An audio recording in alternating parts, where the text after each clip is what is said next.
What's going on, Islander fans and hockey fans all around the world? Welcome to Isles Talk, Stanley Cup edition here, Stanley Cup playoffs edition here. My name is Paul Kreischer. I'm your host for this evening. And joining me as always, Gary Harding. Gary, say hi to everyone. Good evening, y'all.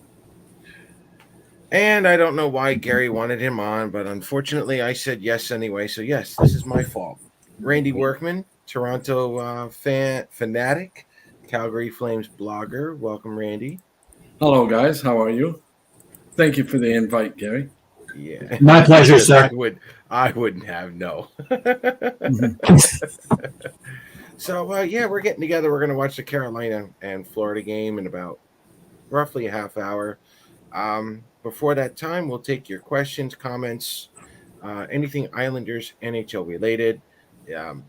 So let's just get into it, boys. Randy, why not? Randy, why don't we just pick on you first? Kyle Dubas, Yes. does not come back No. from Toronto for whatever reason, business, family. Done deal. He's not coming back. It is what it is. Are you happy with the fact that knowing that Kyle Dubas will not be back as a GM next season? Well, the only reason why I'm happy is that we can move on. I didn't want it to drag out. You know what? You guys understand what I mean? I didn't want to sit here and go, well, is he coming back or isn't he coming back? I want the Maple Leafs to have enough time to be able to have somebody settled in. And as I told you guys, well, I told Paul about a month ago that Trelevin was going to be the number one in there, and Darren Dragos mentioned his name, and I got told he's now the leading candidate, so we'll see if that works. Okay. But I, in all honesty, I would have loved to still have him back.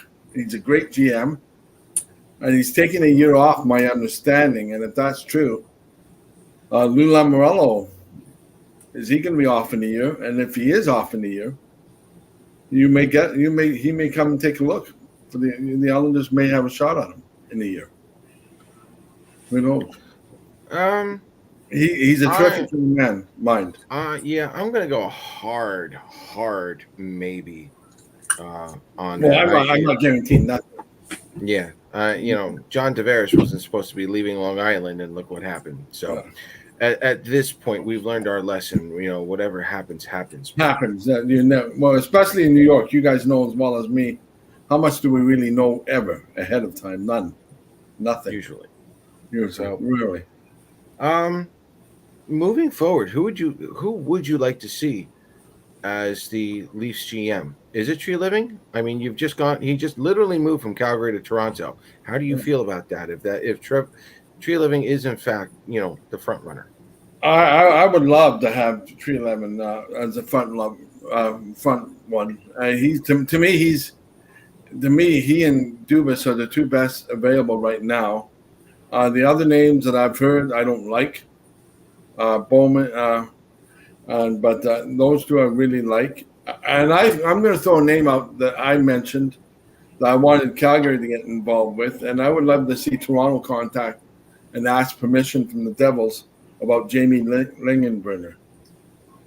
Really? Okay. He'd be my second choice. Wow, that's an interesting choice. For Calgary or Toronto? Toronto. Really? Okay. Yeah. No, I've only got two choices. One choice for Calgary, and that's Conroy. And I don't want a second choice. If Conroy gets it, then we're talking Jerome McGinley's coming in. Okay. And that's a terrific PR stunt. No, but for Toronto, if it's not Treliving, I would love to see the Leafs talk to Lingenbrenner to see. I doubt they will. But I would like to see him contact him. Okay. Do you think the core stays intact? Do you think this is going to be a GM that's going to make a move? I think there's a tremendous amount of pressure on whoever becomes a GM to make a move. I think Shanahan won't let it remain the core. There'll be changes made this year. Do you think Toronto needs an experienced general manager or someone's fresh, like very little to minimum general manager experience. Oh no! If you brought in somebody fresh, they get eaten alive. Okay. they literally get. I think they would get eaten alive. I think we need somebody experienced. That's why, and the only two names that I've known about that are experienced that are still out there, and that's if one is allowed back in. If he's allowed back in, then the one that I'm is Bowman, and the other one, of course, is Tree-Levin. And I don't think Toronto will allow it. I don't think Toronto will allow somebody new. But I'll go. Let me help you out with Bowman right now. Bowman still has to have a meeting Yes, he with Gary does. Bettman. Yes, he does. He starts a path. So does so does John Quenneville. Joe Quenneville, excuse me. Bowman needs to go through Bettman first before he can take any job in the NHL. Period. So we'll see what happens there. Yeah. Gary, let's take that to a New York Islanders perspective here, with the Atlantic Division improving the way they have this season, and now you have a little, shall we say, unbalance with Toronto. Could we see Toronto landing in the wild card spot, and let's say the Islanders don't do so well? Could we see a battle in a wild card spot between Toronto and the Islanders, or are the Islanders a little more stable than Toronto at this point? I think they're a little more stable. I mean, as Randy was saying, and eloquently well, I might add, there's going to have to be some major tree shaking in Toronto. It's going to happen. Right. They can't survive with that core. And, that fan base, I think, is just losing their minds right now. And I think it's time, some experts say, you give them one more year. I don't know about that. It's been so many years in so many situations. But getting back to the home team here, I still think we're stable. I think, everybody's going to say our team is old still. There's some major issues. There's some major cap things that they can do. But I think overall, the team is still pretty stable. I think it's just a tweak or two here or there, and maybe a slight change in philosophy. I think we've got to let go now of the trot system and kind of make it a little more, I wouldn't say offensive minded, but you got to get that mindset out if this team is going to improve, because that when we don't score, it's dreadful, and they've got to change their ways. So I think it's just tweaking, but I really don't think they're that as bad as everybody puts them to be. Can I ask you both a question out of my own curiosity? I don't mean Sure. Can Lambert adjust to a new system? I don't know him well enough. Like Gary's saying, you may have to go a little bit more offensive. Can Lambert make that adjustment, guys, to make it into a new, faster, more offensive system? He can, if Lou can bring in the right piece. Yeah, like I said, there needs to be a tweak or two here or there, and that tweak can allow some systems to change. Yes, that's what I think. Well, Paul and I broke a name about how long ago was it, Paul? About 4 months. Man, we've had. For those of you who don't know, Randy and I have known each other for well over 15 years. I can't remember every stinking conversation we have about hockey and whatnot. And especially on this show, my friend, you're going to have to get into a little more details as to what we were talking about, because we talk hockey. I'm talking about a certain Russian player from St. Louis.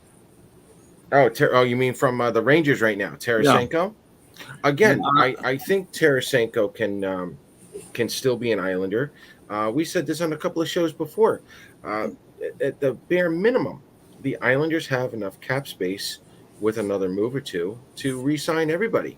So, it's just a question of who is going to be on this team probably come the draft, or if not, definitely by July 1st. So I think it's still possible. However, I think the Islanders could definitely go another route, depending on whether or not Pierre Emval wants to resign, or if Scott Mayfield wants to go somewhere else. I think there's going to be other implications that I think the Islanders can go a little less expensive, but I think nothing would surprise me at the moment because I've been covering the prospects and getting ready for the draft for the fans here. I wouldn't be surprised if the Islanders went the waiver route come August or September. And I also wouldn't be surprised if the Islanders made a trade. I'm hoping around the draft for a player out in the West Coast. And a lot of New Yorkers will recognize his name. I'm not going to say it yet because I really don't want to get in trouble.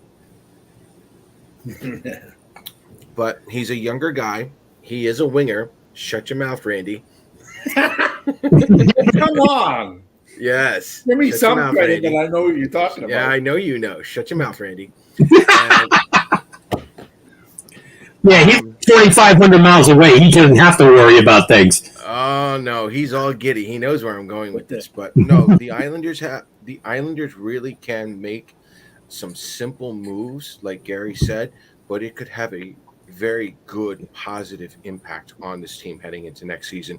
And they'd be getting younger and faster. Go ahead, Gary. Yeah, the only name I'm hearing, or that kind of gets me wondering, and again, he's got a couple of years left on his contract, and I wouldn't want to see it happen, is Pajot.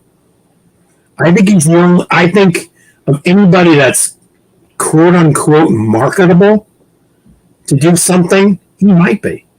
You know, and not that I don't want him to go. You know, I don't want him to go, but that's the name I'm hearing, and it kind of, you know, I'm wondering if it's the crazy media or the crazy people on boards or whatever, but that's the only name that surprises me. What I've heard about Randy. Pajot is if the Islanders would eat $1 million of his cap, you could get rid of him by any time now. Several teams like him, but it's because he's a third line center that they have a problem with the $5 million cap. Right. But he's extremely, extremely well liked. He's one of the best penalty killers I've seen. Great face-off guy. Great leader. I can't say enough good things about him. Yeah, exactly. You know, and it'd be one of those curses. You know, every time you buy it, you know, you get a jersey of somebody and they go. You know, well, except you know he's got Barzal in the back there, but he's all right. But you know, I have my Hockey Fights Cancer purple jersey with his number on it. I don't want to lose it. So, let's switch away from Toronto and the Islanders for a minute. We'll get into Arizona later because we're here for this entire game. Gentlemen, again, we haven't been here in about 2 weeks on this show. Randy, give me your thoughts on the NHL playoffs so far this season. Have they met your expectations as a fan? Granted, I know Toronto losing and whatnot, you know, don't be so sour on me. I get it. But, you know, overall, NHL playoffs, have they met your expectations so far? I think they have. I mean, there's been a lot of really, really close games. There's been a lot of heartbreak games. There's not going to be that quote-unquote sexy matchup in the final. I mean, anyone that wanted the Boston and Vegas championship final because we'd have the Vegas ex-coach, which is the Bruin coach, going up against Boston.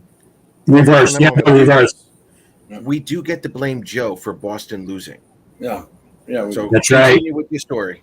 I'll blame Joe for everything that goes wrong. Anything that goes wrong is Joe's fault.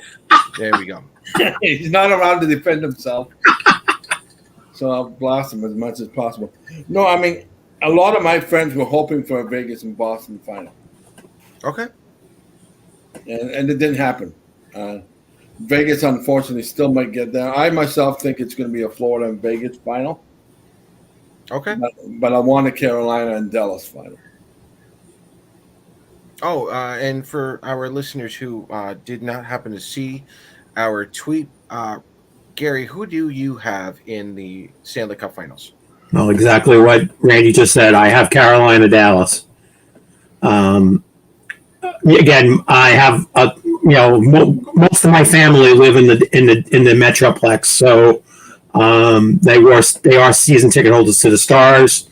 So I have that connection. When my Owls are out, I start leaning Victory Green in Dallas. So I really still felt when the playoffs started that Dallas had a chance, and the second round when they beat Seattle, Jason Robinson didn't get a goal the entire series. No, and they were saying, you get him going, and Ottinger gets out of a little bit of his funk, and you got a fully possessed team. That's strong. Four deep, four forwards and 6 deep. They're strong all the way through. There was a tough loss in Vegas last night, but I think they can come back. I wanted to pick Florida, but it just, again, something with Carolina just made me feel I had to stick with them. They weren't the second best team in the NHL for nothing. And a lot of people don't like the way they play, but I am a firm believer in Brendan Moore as a coach. I think he's done a great job, with that team, and I'm still going to stick to my guns. Okay. I also have the Canes in Vegas in the finals. That for me, they are, well, last year I had Vegas as the number one team that should have been in the playoffs, but they weren't. They were good enough to be in the playoffs, and they didn't. And they came back with a vengeance this year. For me, I would love to see that series go 7 games, hard fought. There's a great mix of defense. The goaltending is a little suspect on both, but any 4 goalies on those teams, and I'll even include Dallas. You get a hot goaltender, this is a completely different series for the Stanley Cup Finals. But there's a ton of offense for both teams. The depth is there. I think Florida may have more depth, but there really isn't a big superstar on each of those teams. I mean, you take a look at Dallas. Dallas really doesn't have a big superstar just yet. They could. Rupert Hintz is coming into his own during the series. We're seeing that. We're seeing that out of Robertson, but Tyler Seguin, we haven't called his name out that often. No, you haven't. And Jake Ottinger, for his credit, he, hot goaltender, great goaltender. Florida, you got Matthew Tkachuk. Is he that superstar? Probably. 109 He's up there. points. Randy, you would know that name very well. But Carolina doesn't have that massive superstar.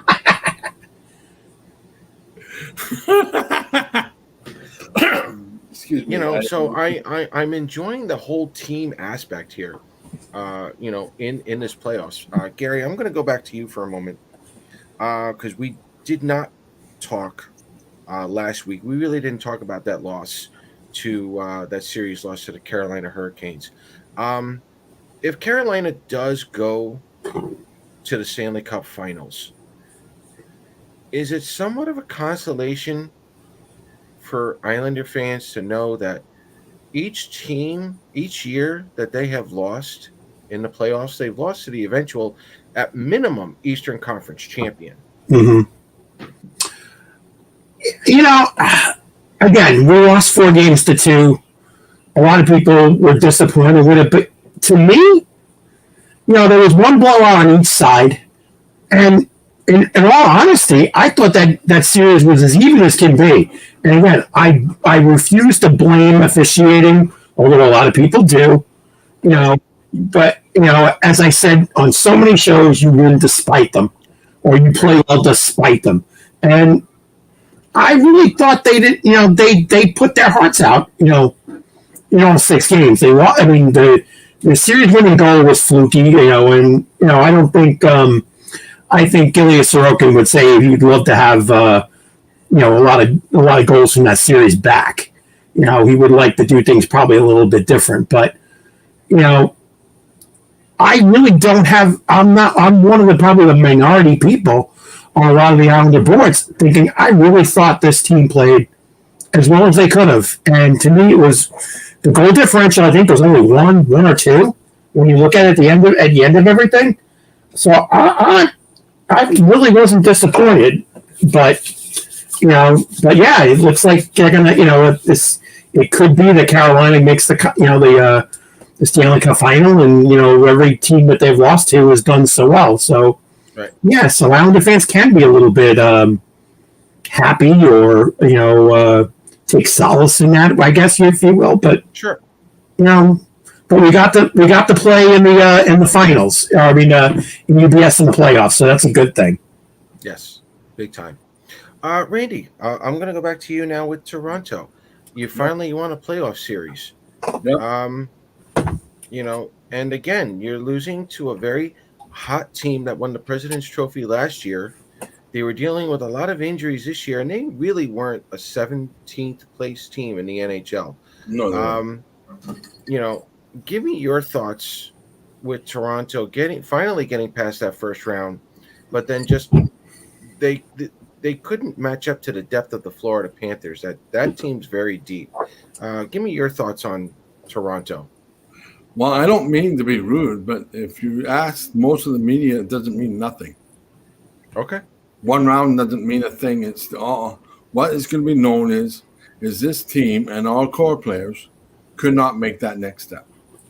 Okay. Their problem, and I'll tell it in a nutshell, is they don't have the will or somebody that knows how to win.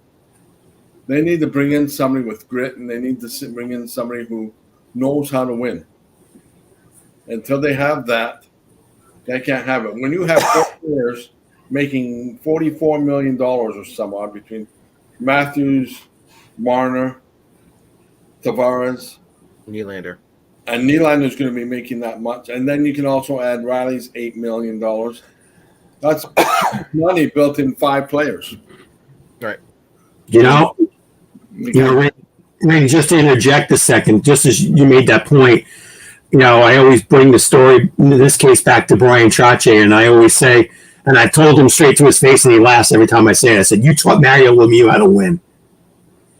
Because Pittsburgh didn't do well until Brian Chache showed up on Pittsburgh's door and taught Mario Lemieux how to be a cup winner. That's exactly right. That's what they need. They need somebody in that somebody that kind of realm. Yeah. I've heard rumors of Marner gone. I've heard rumors of Nylander gone. I've heard all sorts of rumors that things are going to happen. I mean, you can't expect to win with 50% of your cap hold on to 25% of the team. You can't do it. You can't do it, and the players you can't do it. It's as simple as that. Totally. Right, boys, we've got about 6-7 minutes to go before this game starts. Well, actually, about 16 minutes. Starts at 8:10. Starts at 8:10. Okay. All right. So the players are actually going onto the ice right now. I'm sure they're going to be doing the national anthems and whatnot. Gary, what are you looking for in this game tonight, game 2? I really think that in the later. Oh, obviously, I fell asleep and didn't watch much of the overtime. But I just think in a lot of cases that Carolina didn't play their A game. I really felt the way they came out that they just assumed that they would be able to steamroll like they did, with their other 2 opponents in the first 2 rounds, and they just didn't. And Florida is one of those teams you just give them an inch and they're going to expose you. And I think it's one of those lessons learned, and I really think they're going to go balls to the wall tonight. And they have to make a statement, and they got to make a statement early. They did it. They did it with us. They did it in the other series. They just got to come out and be gangbusters. That's the only way I can see it. Randy, they have to score the first goal. Yeah, but I think just to take the next step, I think they got to do it in the first 3 or 4 minutes. Carolina's got to establish themselves. They do it like they did with some of the games they beat us. They came out early, they scored early, and they dictated the pace. If they do that again, It's going to be 1-1 going to Sunrise on Monday. Well, my wife just dropped me off my pizza that I bought. Ah, dinner and a show tonight, huh? There we go. Is it from Pizza? Go ahead, Randy. We'll give Randy a minute. Got the pizza and gone. Wow. Yeah, we'll give Randy a minute. Us. Well, we could have told him the Calgary pizza's for crap, but you know.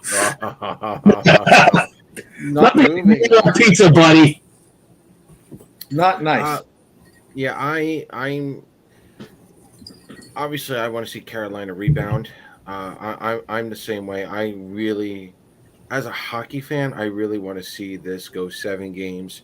I don't know if we need to see 5, 6, 7 overtimes, but as long as they're ready and they can show that first game was just the beginning, no rust, they're ready to go. I'm ready, but is there a player on Carolina who needs to really step up? I mean, we're always hearing Sebastian Aho.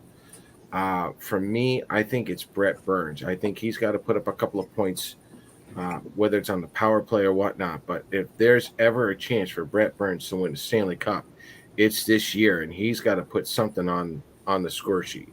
So, gentlemen, do you guys have a Carolina player who you would like to see improve? Go ahead, Randy. Go first. Trelevin. No, not Trelevin. Teravainen. Thank you. Teravainen. Yeah, Trelevin. Yes, Brad Trelevin's coming back to the NHL. What the hell they put in your pizza, Randy? Thank you, Pam. Trelevin, I think now that he's back and healthy, I think he had to make a statement in this game tonight. I think Aho desperately needs somebody that he can feed the puck to, that can put the puck in the net. How many posts is he going to hit this playoffs? Is that like 7 or 8 he's hit? It's amazing. But you know what? I'm going to stick on the I'm going to go on the defensive side and switch and go Brady Shea. Because to me, he had a career season. But he's been kind of, dangling in the background a little bit. Right. When he's engaged, I hated when he was a Ranger, because when he was engaged against us, oh man, is he a great backliner. And I think he's just been missing a lot in this playoffs. 18 goals this season. Yeah. Him and Burns. There's our match staging joke for the night. Are you done? It's a long, Can you take running him off joke the between show? Randy and I. Long-standing joke between Randy and I. All right, on the Florida side, I'm really starting to see Anthony Duclair come into his own lately, especially after that injury. If he opens it up along, Carter Verhaeghe's always been there now, but you get Anthony Duclair scoring in the playoffs, look out. Is there anybody on Florida, Randy, that you're looking for? Or Sam Bennett. Sam Bennett. No, we have a bitter Calgary Flames fan tonight. Sam Bennett is the one that makes that team. If he can get in their heads and get into their heads, Carolina's going to have a long night if they allow Sam Bennett and the Trick to go nuts on their heads. But I'm looking for Sam Bennett. He hasn't done exactly enough this playoff, so I'm looking for him to make a statement tonight. Gary, who are you looking for? I'm actually going with you on Duclair, because he missed 56 games this season or something like that. So he's playing like he's a player in December, so he's fresh. So like I said, you get him going, you get him started, that's a lot of extra energy that Florida could definitely use. And funny enough, he's been a factor, but I mean, is it just me, or is Rocco Good has been just a badass this playoff season? I mean, I couldn't stand it when he was a Flyer. He's just that the face that he had, when he screamed that game-winning goal. I'm like, oh, he's such a. No, I can't use that word. Your wife there. Yeah, well, I don't want to say it on the air either, but That too, yes, that too. yeah, that too. Yeah, but no, Rocco Gudis has been behaving for the most part. He hasn't gotten ejected, no No, penalties, whatnot. He's done it very very smart. well. Yeah, but he's been understand. You can see he's getting under guys' skins. And when you have a guy like that, that's big. That can be huge. So what do you think? What do you think about? I'll give you the question. What do you think about Ronta now going to be the starter tonight? I like that idea. I like it. I was kind of hoping the Islanders were going to do that with Varlamov. I really wanted to see Sorokin and Varlamov go back and forth. Sorokin was phenomenal against Carolina, but I like the fact that Carolina uses both of their goalies. Um, it's how it should be done at this point. You know, these goaltenders, they're going to get tired. They're going to get a burnout at some point, and you don't want to do it when the team's losing 2 or 3 games in a row in a series. You really don't want to lose 2 games in a row in a series, especially with Florida. So, I really do like the idea of Ranta coming in. Plus, Ranta's at home. If the island, I'm sorry, if Carolina was away, there's no chance Ranta's playing. You know it's Anderson because Ranta with an away record is wretched. Not good. So, but we're going to take real quick. We're going to take an Islander question real quick because this is Isles talk. You think Wallstrom will be back and have a good season? Yes. As a matter of fact, Brian, I'm okay if the Islanders hold off on Wallstrom returning at the beginning of the season. They need him to be 100% healthy, ready to go. So even if they started him on injured reserve for a little while, sent him down to Bridgeport for a couple of games to shake off the rust, yada, yada, yada, depending on his progression, of course. But, if he's ready to go 100% by camp, let him go. I think you're going to see a breakout year from Oliver Wahlstrom this year. This is a show me, what I call a show me season. Yes. He's got to do a lot of showing. And, I like the idea, but I don't think he'll start the season in Bridgeport. I think he'll be up here because from what I hear, I think he's close. He's really close to skating now. So that's fine. Yeah. No. I was saying Bridgeport just on a conditioning stint. True. No, I understand it too. Yeah. Yeah. No, I think Wallstrom's going to be better. I think this is going to be his breakout year. I'm going to get more into detail with that when I go over the prospects. And yes, for me, Wallstrom, I'm gonna see if we can change. I know a lot of people don't consider 23-year-olds to be prospects anymore. It's like that 18 to 22 range, but fans have to understand a lot of prospects lost a season or a lot of practice time due to COVID.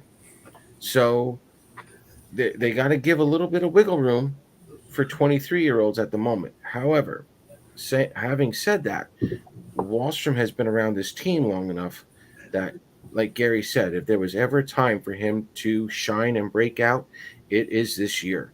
So, we do think Wallstrom will be back. We think he's going to have a good season, and we'll go for there. How much? We'll give this to Thomas here. How much AAV is Wallstrom? I'm going to say $1 million. I'm going to say $1 million. I don't know about 2. I don't know. Again, show me. Show me you're worth 2. How much money did he make last season, guys? I wasn't aware. 850,000 or 900. I think 850. Well, the Islanders will probably give him 1.1 to 1.2 million. That's fine. Yeah, that's workable. Yeah, that's as far as I go. Yeah, I'd go 1.5 on a 2-year or 3-year deal. But I'm with Gary. Do me a bridge deal. Do a show me. Give him like a Noah Dobson version contract. Absolutely. No, 1.1 for 2 years is what I would do. For some reason, I thought his cap was more than that. Nope. Says the guy eating something that doesn't really look like pizza. No. Nope, that looks like it was frozen. Yeah. And that ain't Little Caesars pizza either. What was that, Randy? Don't hate me because I'm beautiful, is what I said. Yeah. Oh. God, he's like the older version of Joe. It's disgusting. Where is Joe? I don't know. I spoke to him on Messenger. Oh, I'm sorry. He just got home. He had something to do or whatever. What else is new? Yeah.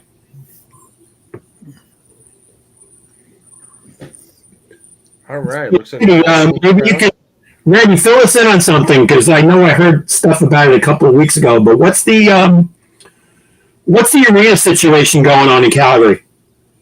The arena's been they've got a tentative deal. Oh, they did. Oh yeah, they signed and they've got a tentative deal. They were just waiting to see if the right person, the government lady gets in, then the government money's in, and then the deal's done. Is it in downtown near the current Saddledome? I do believe so. Yes. Yeah. Oh, okay. I have never been to your great city, and someday I hope to. But it'd be nice. It'd be nice. They deserve it. They really do deserve it. We have great fans that want to beat people. Unfortunately, it's kind of funny how I hear people complain about the Islander fans. You know what? You guys are the Islander fans, the ones who are angry. Yes, they're angry, but they're a powder cake. They're just Calgary Flame fans are meaner than most. Really? They're very passionate. They were saying things about Daryl Sutter that I did not like. And they were saying things about attacking him in all sorts of different ways. He didn't deserve it. Yes, he made some coaching decisions, and yes, he wasn't the right coach for this team. But you got to give the man respect, and he deserves respect from the fans. Right, 2-time Stanley Cup winner, of course. Yeah, and the fans were not giving it to him. So, but and just speaking of guys being in charge, is it weird to you knowing that you've got a guy between the benches right now working the game for TNT, who is the president of hockey operations right now for the Philadelphia Flyers? Keith Jones. That's weird. I figured with the announcement coming out that he'd be done, but no, he's still working. I love that. Really? You do? Yeah, I love it. But it's weird. Yeah, it just doesn't compute to me. But they said no one absolutely knew anything about this. The guys he works with in TNT, no one knew that he was going for this job. It was a big shock. It really was. Yeah. I didn't see it.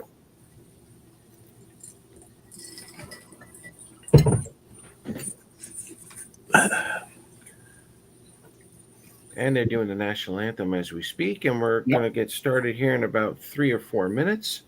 So those of you just joining us, welcome to Isles Talk. We are watching the Calgary, I knew I was going to do it, the Carolina Hurricanes against the Florida Panthers in Carolina.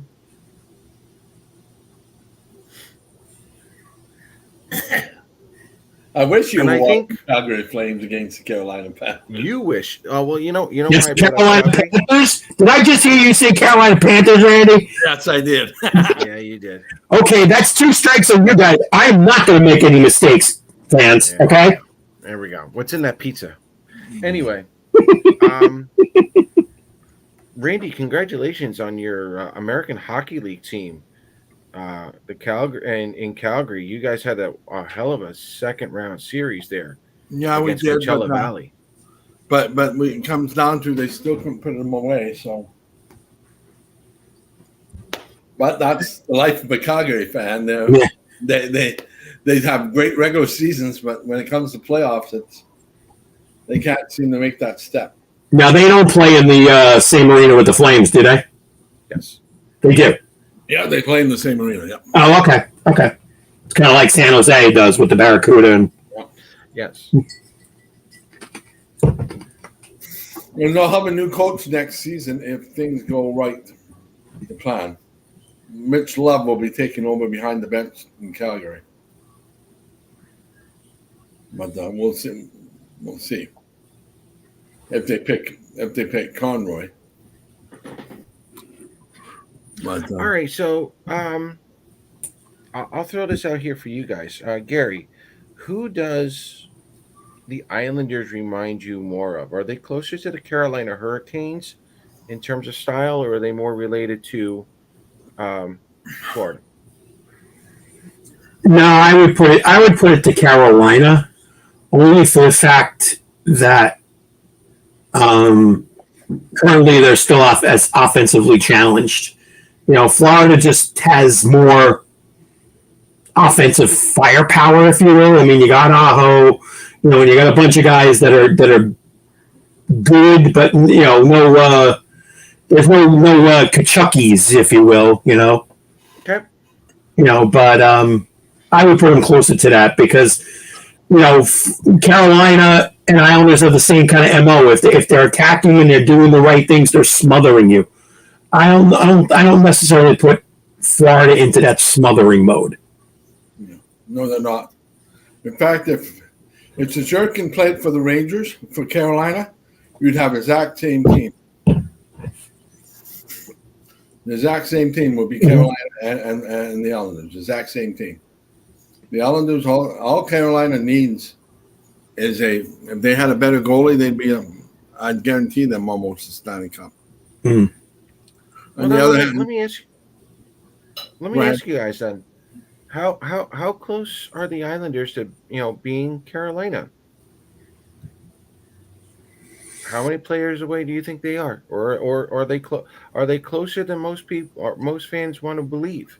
Again, I think a stable of Carolina has always been the defenseman pinching in. They were number one in the league for defensemen and goals. I mean, of course, you have Burns and Shea with great seasons, and that's a part of it. But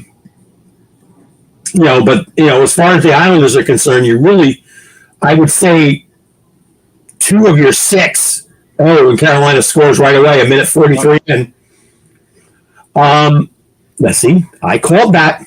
I just think that maybe you get another defenseman that's a little more offensive minded. I like Scotty Mayfield, but he's not scaring me offensively. Romanov had a career point season, but he's not scaring me offensively. Once you guess, maybe even though Pulak didn't have as much of a goal scoring season as he's had in the past, you get past Dobson, you get past that, and there's not much. Right. And that's where I think Carolina's team does. And it's Chatfield, a defenseman, that scored the goal, that came up in front of the net and got that deflection. So that's my point again. Geez, things are just rolling right off the tongue for me. This is good. Live it up. Yeah, you're going to rip me before the night's over, so it don't matter. Enjoy it while you still have it, Gary. Yeah. Yep. Yeah. When Joe, I don't have much, Randy, that's for sure. Yeah. When Joe comes in, it's all over. If Joe comes in. Joe might be sleeping at this point. It's almost past his bedtime anyway. But no, Gary calls it. Carolina gets on the board early. You're in for a surprise in about 30 seconds. Oh, really? 1-1 to Chuck. Oh, all right. Yeah, I'm on that time limit. Huh? You guys can just let me know whatever the score is. That's fine. I wasn't going to say anything, but No, that's fine. You guys can do whatever you want. Oh, yeah, look at that. How wow. Holy crap. Unbelievable. Well, it wasn't Kachuk, it was Forsling, but yeah. I thought the Chuck deflected it, but he didn't. Hey, how come these guys in Canada are getting the feed earlier than we are? I normally don't, but the game is live on CBC, so that's why I'm getting the feed ahead of them. Yeah, I know, but I'm live on TNT here, but I don't know why we get it earlier, and by the way, the goal might not count. I have no idea why. Folks. I don't know why. Maybe Gary can point and see. Did you see anything, Gary, that would make? No, I didn't. I really didn't. I think they were going for a high stick, maybe. But I don't think that's going to work like that. I think it's going to be a goal. Oh, wait a minute. I know it's not a goal. Offside. It won't count. It's offside. Offside. Bennett's offside. Oh yeah. Yep. He came in front of the puck. No, that's not even close. That's a good challenge by Brendan Moore. That's why he's one of the best coaches in the league. Yep. Yeah, for sure. That's not a goal. I'd be shocked if that counts. Nope. And I'm so disappointed that Bennett's the one that was offside. And you could have been going all happy. See? Huh. So the score is Gary 2, Paul and Randy none, and they both made mistakes on games. So actually, it should be 2 to -1. I'm gonna give Randy a half a point because Bennett was involved in that. He was stepping up, just a couple of inches short. But we all have that same theme going on. But yeah, Gary's in the lead right now. Not that I really. Nah. You went runs or butts. But in my opinion, that's not even close. I don't even know what's taking it so long. Hey, Randy, if you want to do a little wagering here, I got a little Canadian 10 for you right here. Oh, awesome. What is that? That- Wow, where did you find I can't that? see it. It's blurry. There we From go. the Montreal trip that we did. Yeah, it's from our trip to Montreal. I still have some Canadian money left. Actually, do I have the 5 with the hockey kids? Yeah, I do. I still have that one. I love that with the kids playing, hockey outside. That's cool. That makes me happy. Wow, here we go. There you go. Cancel that goal. No goal. Good call like I said, awesome call. I completely forgot until I saw it on YouTube the other day. I forgot that Paul Maurice was coaching in the NHL at the age of 28. Yeah, he was really young when he started. Hartford Whalers. He was really young when he started coaching in Carolina. Yeah. Well, again, he was Hartford first. Mm-hmm. Yeah. By the way, did you guys see that report on Twitter stating that Hartford? The governor of Connecticut is meeting with Gary Bettman this week. Yeah, good luck with that. Yeah, exactly. What arena do they have in Hartford? They still same arena. It used to be the Civic Arena, now called the XL Center. The XL Center. It dialed D for dump, right, Paul? Makes the Saddle Dome look like The only reason the building was not demolished is because UConn's basketball teams play there.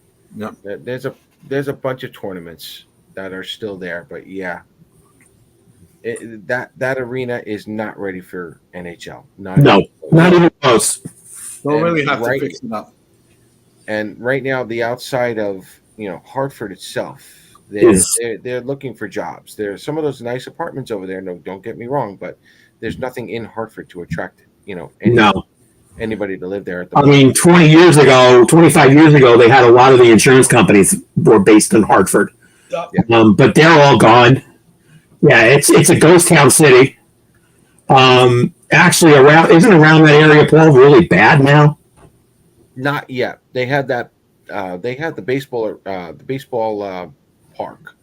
The yard goats or whatever they call them. Right down the road. Yeah, it's right. Down the road. But it's not a great area. Right. That's the only disappointing thing. But we could talk about Arizona and all that situation, but I mean, to me, the logical place to put it is Houston. They haven't had a team for a couple of years. They drew well. The Arrows drew well when they were there, but the only issue is they'd have to get permission from the guy that owns the Houston Rockets owns the arena. So you'd have to get permission. They would be a tenant. So it might not be. He's the one that wants to buy the arena team. Yeah, but again, it's the 4th largest market in the states. Yep. And that's the big thing is the draw of the market. Again, it would be obviously a great rivalry for Dallas. Again, another Dallas-Houston rivalry, which would be super. But I can't see, and the only other place you would think maybe would be Quebec, but you'd have to move 3 or 4 teams around to make that work. Yeah, that's where my heart wants it. That wants it to happen. Oh yeah, I mean, Every Canadian in the world would love to see Quebec City get one. again, I I don't know. I don't think Paul's been there, but I mean, I've been there for games. Been there. You have been to Quebec? I have been to Quebec. Yes. I mean, I loved it there. It's a beautiful city. Oh, it's a gorgeous city. Yeah. It's the closest thing to a European city as you're going to get. Yeah, exactly. And when we did our trips there years ago, Paul, we stayed at the Frontenac. Yep. The Chateau. Oh my God. Chateau. My room at the Chateau Frontenac was bigger than my apartment. They have a chateau in Banff, Alberta too. Oh yes, yes. Oh God, I can't remember the name of the company, the hotel company. I can't remember either, but it's absolutely just up. Yeah, one of my buddies went there, and he said it was one of the most beautiful hotels he's ever stayed at. Yeah, it really is.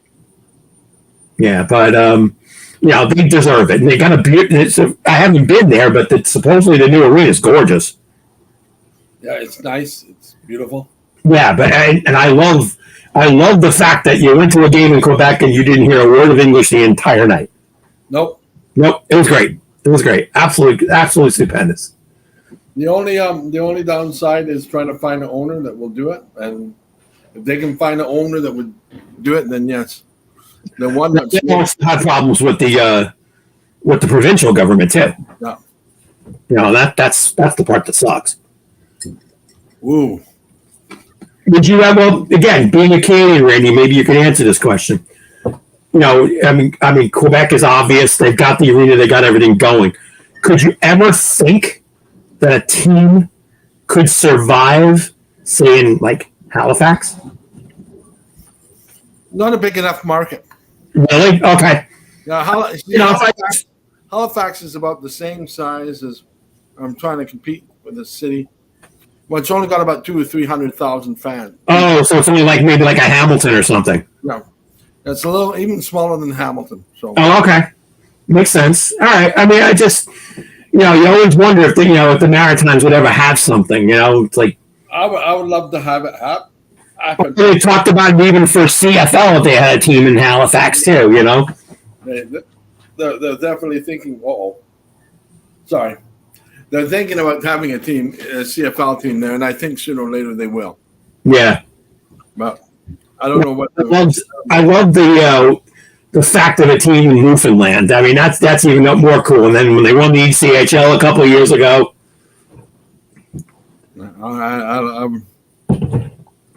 I would love to see that. Yeah. Well, what was it? I got so infatuated with Newfoundland a couple years ago when I started watching on Netflix. And you'll know from CBC, the Republic of Doyle. Yep. I love that show. Good show. Paul, if you ever get a chance to watch that, really cool show. It was all based in Newfoundland, and every time I saw it, it's like I got to go. I got to get up there some way. You have another show on City TV. I can't remember the name of it. Is it Rex, or what's it called, Pam? That police show from Halifax. Is it Rex, the one with the dog? Rex. But it's based in Halifax, and the city is absolutely gorgeous. Mm-hmm. This game seems to have leveled off a little bit now. We're seeing a lot of forechecking from both these teams. Yeah, they get. You can see the play. The hitting is stepping up. It's getting a little nasty. Ooh, Bob got one to the face. There you go. Just called another penalty on. I think it's another penalty on Florida. I've gone to commercial. I didn't see it. No, I think it might have been I think he got hit in the face. It might have been the mask.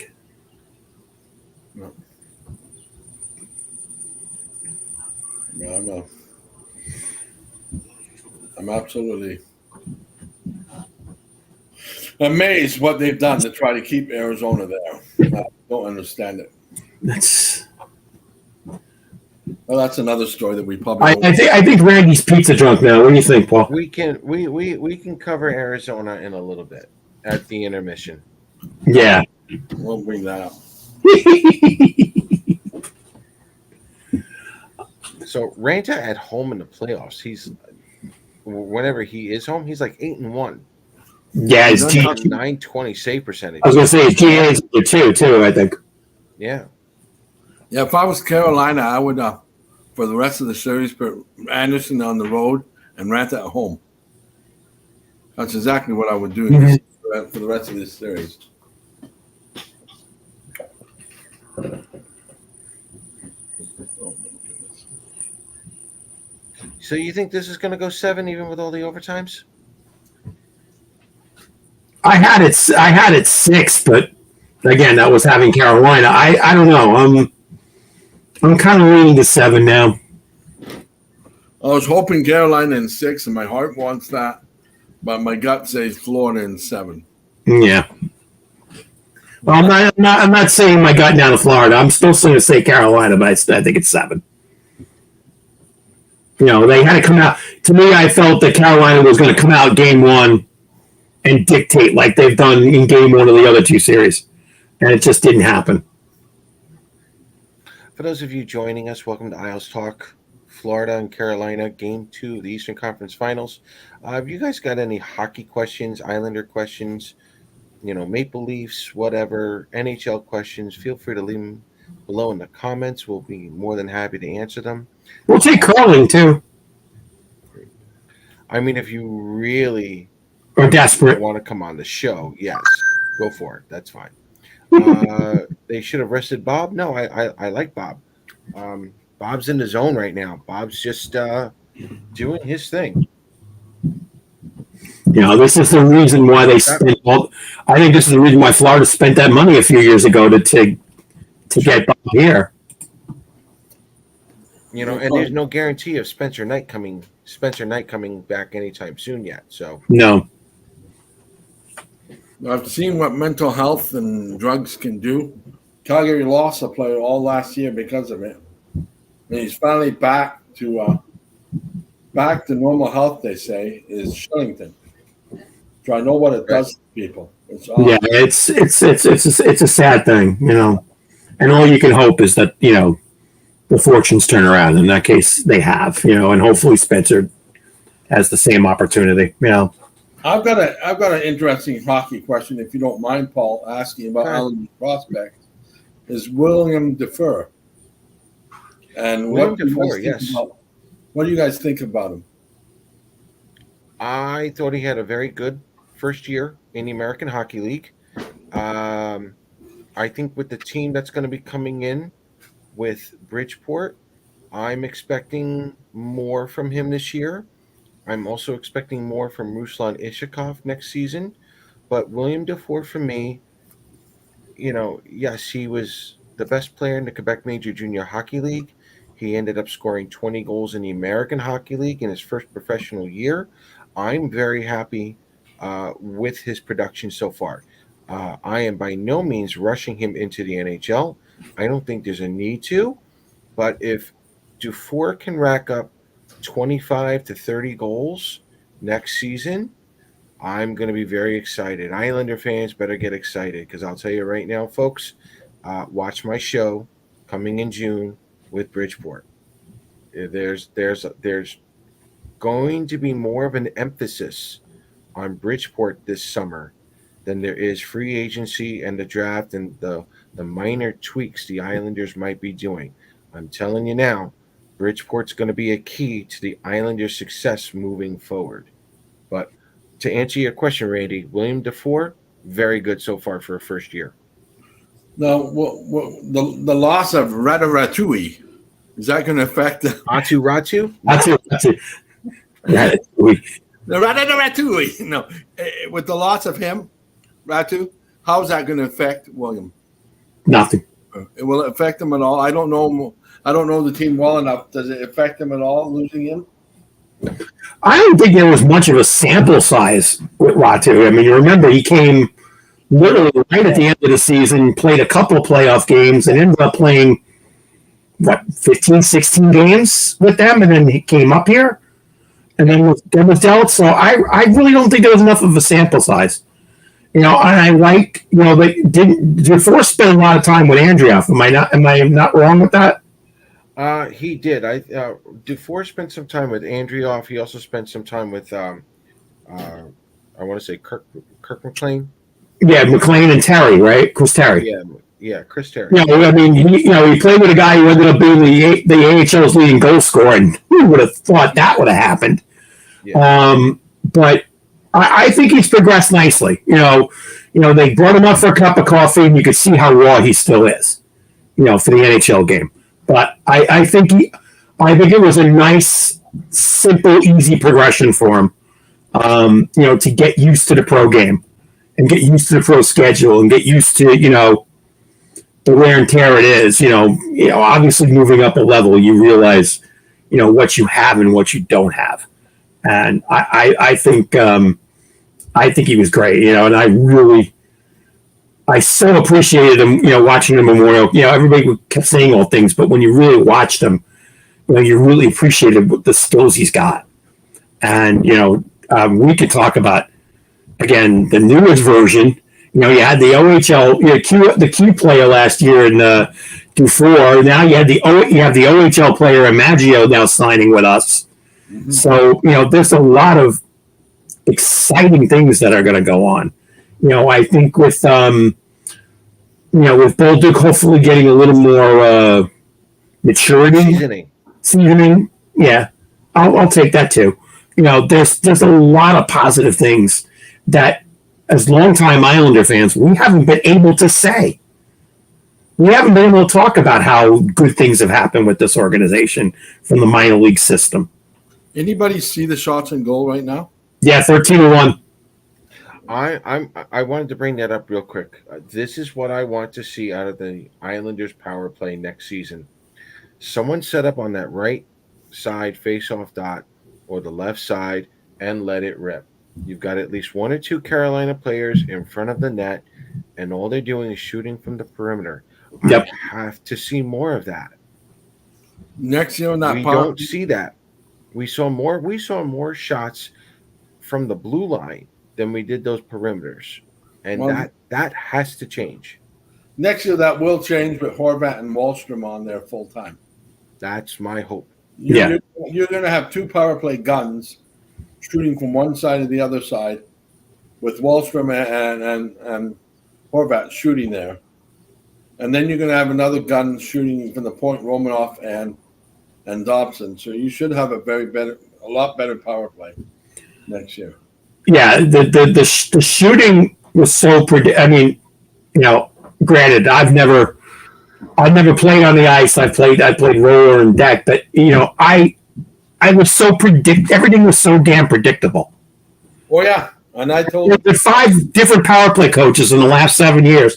It's all the same predictability, and I'm so tired of seeing a defenseman get to the blue line and just push it back to Barzal, and everybody knew what he was going to do. I mean, come on, with our plan. Everybody would stand around, Gary, watching Barzal skate. Yeah. And it was so easy to cover because everybody would just say, you know what? Let him skate around all day. I don't care. Randy, you could do something like that if your last name is either Draisaitl or McDavid. Yeah. Those two guys can do that kind of thing. Everybody just copies. The coaching world is a bunch of copiers. Yep, they are. Do your own thing, man. Who has the best chance to crack the lineup? I'm going to answer this one right now. Go for it. If they needed immediate help, it would be Simon Holmstrom. If we were to talk or ask this question by December or January, I would go Simon Holmstrom, Ruslan Ishakov, William Dufour, Samuel Bolduc, Robin Salo. Like, that's the impact Bridgeport's about to have on this Islander franchise. These kids literally are just months away from contributing as a whole in the NHL. They don't have to be superstars, but if they work within the system, they play to the system, that whole team, that whole organization is going to have a ton of success coming. And look how how Bridgeport started the year when they were all playing together. They were a monster team. And then the big club got hurt. The injuries happened, and they decimated. Didn't they lose like 9 in a row or 10 in a row or something like that after players got called up? And Bridgeport was up in the top 3 in the league at one point. They're right there with Calgary and points at one time. Yeah, definitely. So that's what I mean. I really feel comfortable, with the guys and the progression that they're taking. I'm very pleased with it. And people just don't see it. You just think, they're scoring, a bunch of goals. They're going to come here and do the exact same thing. No. They still, it's just like a good Angus steak. You don't just stick it on the grill for 4 minutes and you're done. You got to let that thing smoke. You got to let that thing simmer.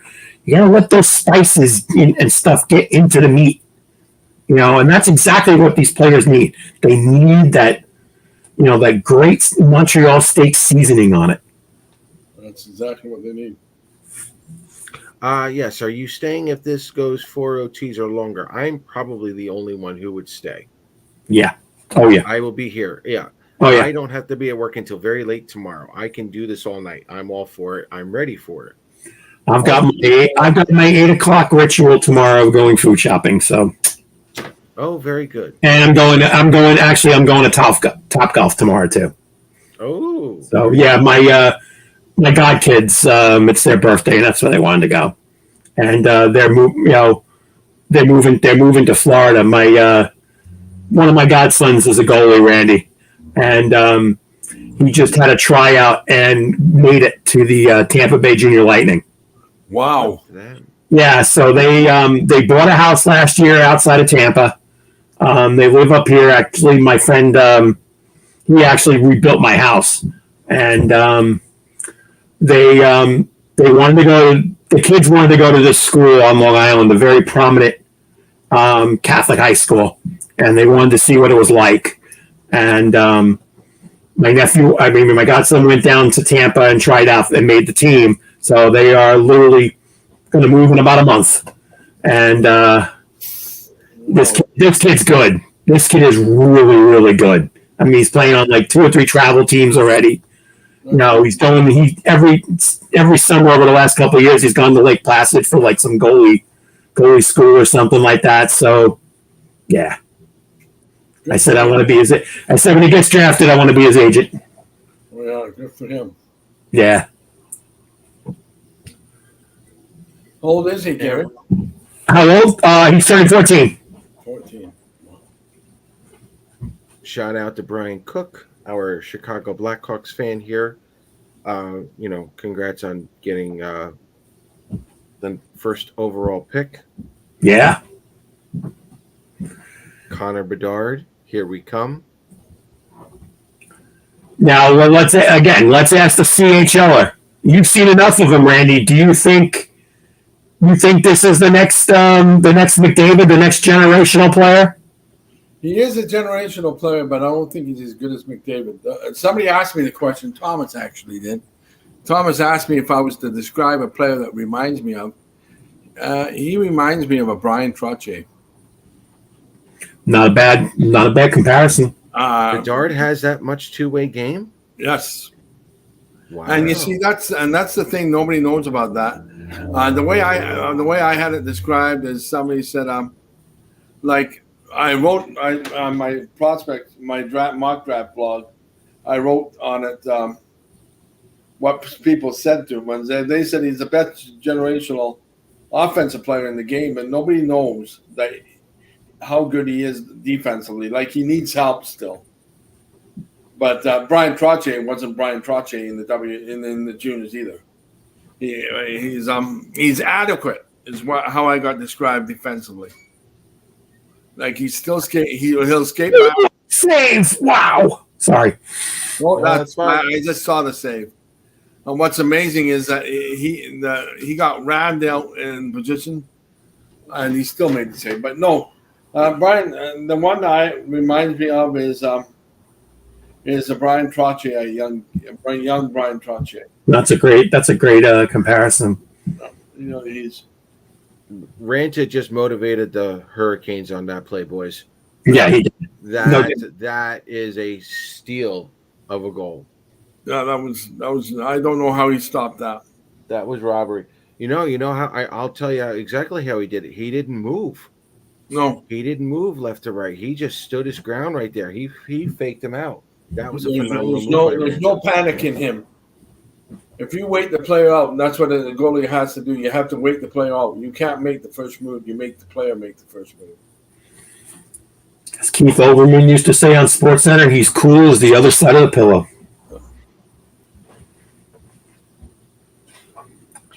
No, I've got a contact on Twitter. Now Paul knows him really well because I set him up to do an interview with Paul. And one of the best guys in the game in the prospects, his name is Russ Cohen, and there's nobody better. Mm-hmm. He knows his game and everything. And he says the thing that worries about people is they're going to put too much pressure on him. If they just let Brian Bedard be Brian Bedard and not label him, he's going to be a fantastic player. But I just hope people don't label him as McDavid because they're going to be disappointed. There's only one McDavid, Paul. And Gary, and that's the guy in him. Yeah, no, I agree, but I'm just, that's what I hear. You know, everybody's saying, oh, you know, it's the next big thing, and blah, blah, blah. I remember 30-something years ago, they said the same thing about some guy named Lindros. No, so, yeah. That never panned out. Yeah. And it might have panned out if it wasn't for Scott Stevens, but that's another story. Yeah, exactly. But we're on the way. It was definitely on the way. If there is the next big thing, he's it. But I just hope they don't rush him. I hope the Blackhawks don't rush him and try to make him more than what he is right away.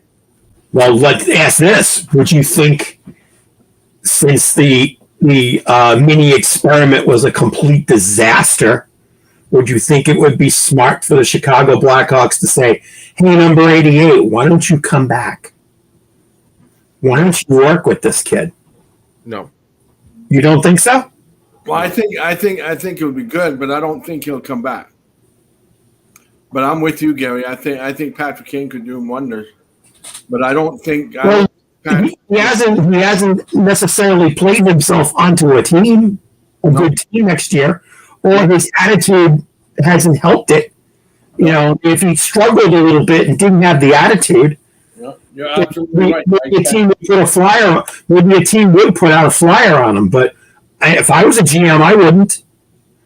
Looking at the body language during the playoffs, I wouldn't touch him with a 12-foot pole. But hey, you know, the fans in Chicago love him. He's an all-time great in that city. Yeah.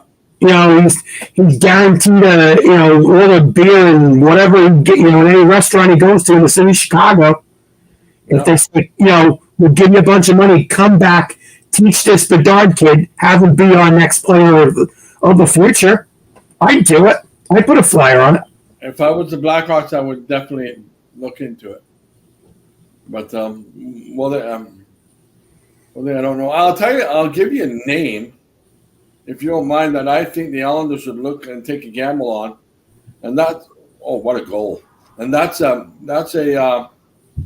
a name that's going to shock both of you, but I think the Islanders should take a flyer on a big guy. He's slow, but he's big, and he would really, really help with your power play, and that's JVR.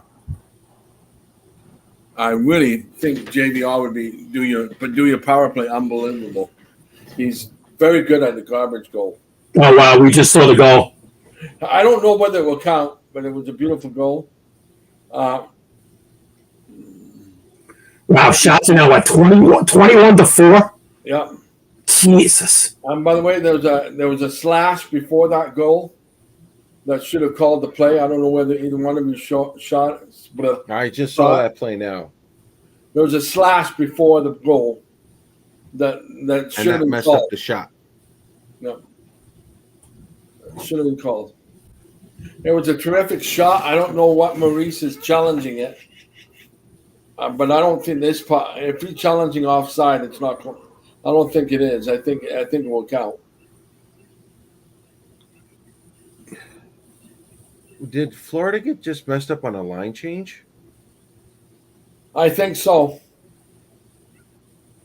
That's tough. That's on the coach. Yeah. And Bob had his head down. What were you thinking there, Bob? Yeah. Not looking at it, and I do believe they're trying to say the Carolina guy was past the blue line before he knocked it back in. I think it's still safe, but I think that's what the challenge is they're challenging offside. Here it is. Wow, that's close. That's close. But you see the hand, and you're looking at the blue line on the wall. Yeah.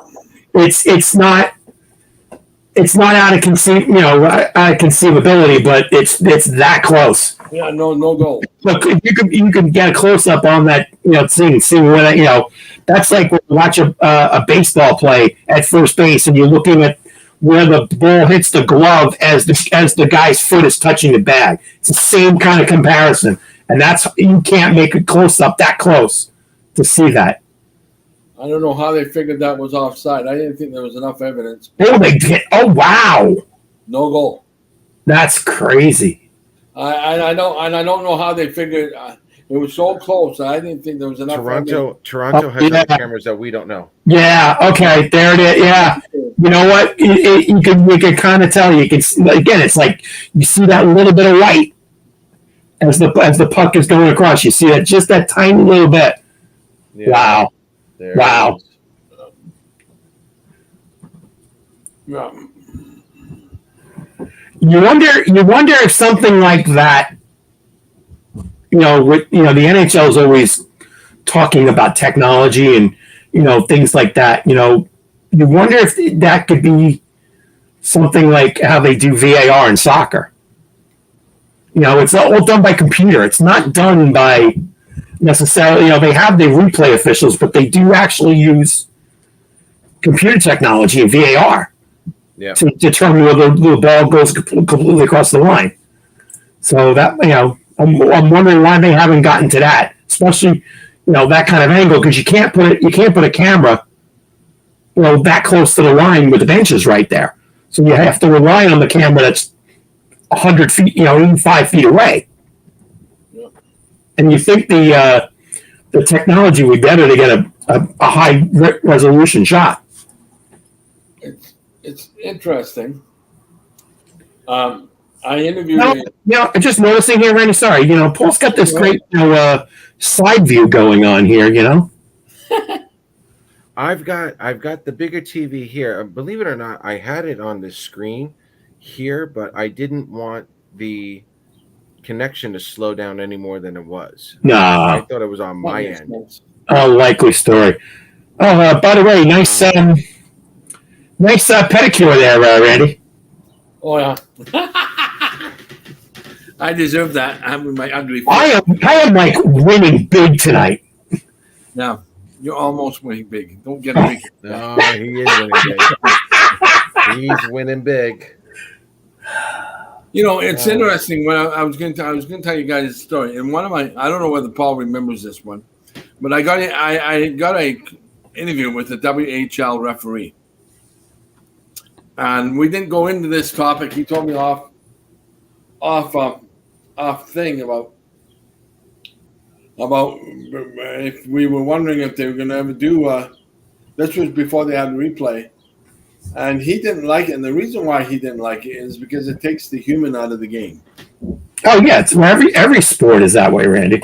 And we got into an interesting conversation with this one. I've thought about reposting this blog because it probably was one of my most interesting blogs, because he and I went into discussion about hockey violence, and I said they should cut fighting out, and he explained to me in this blog why they can't do that.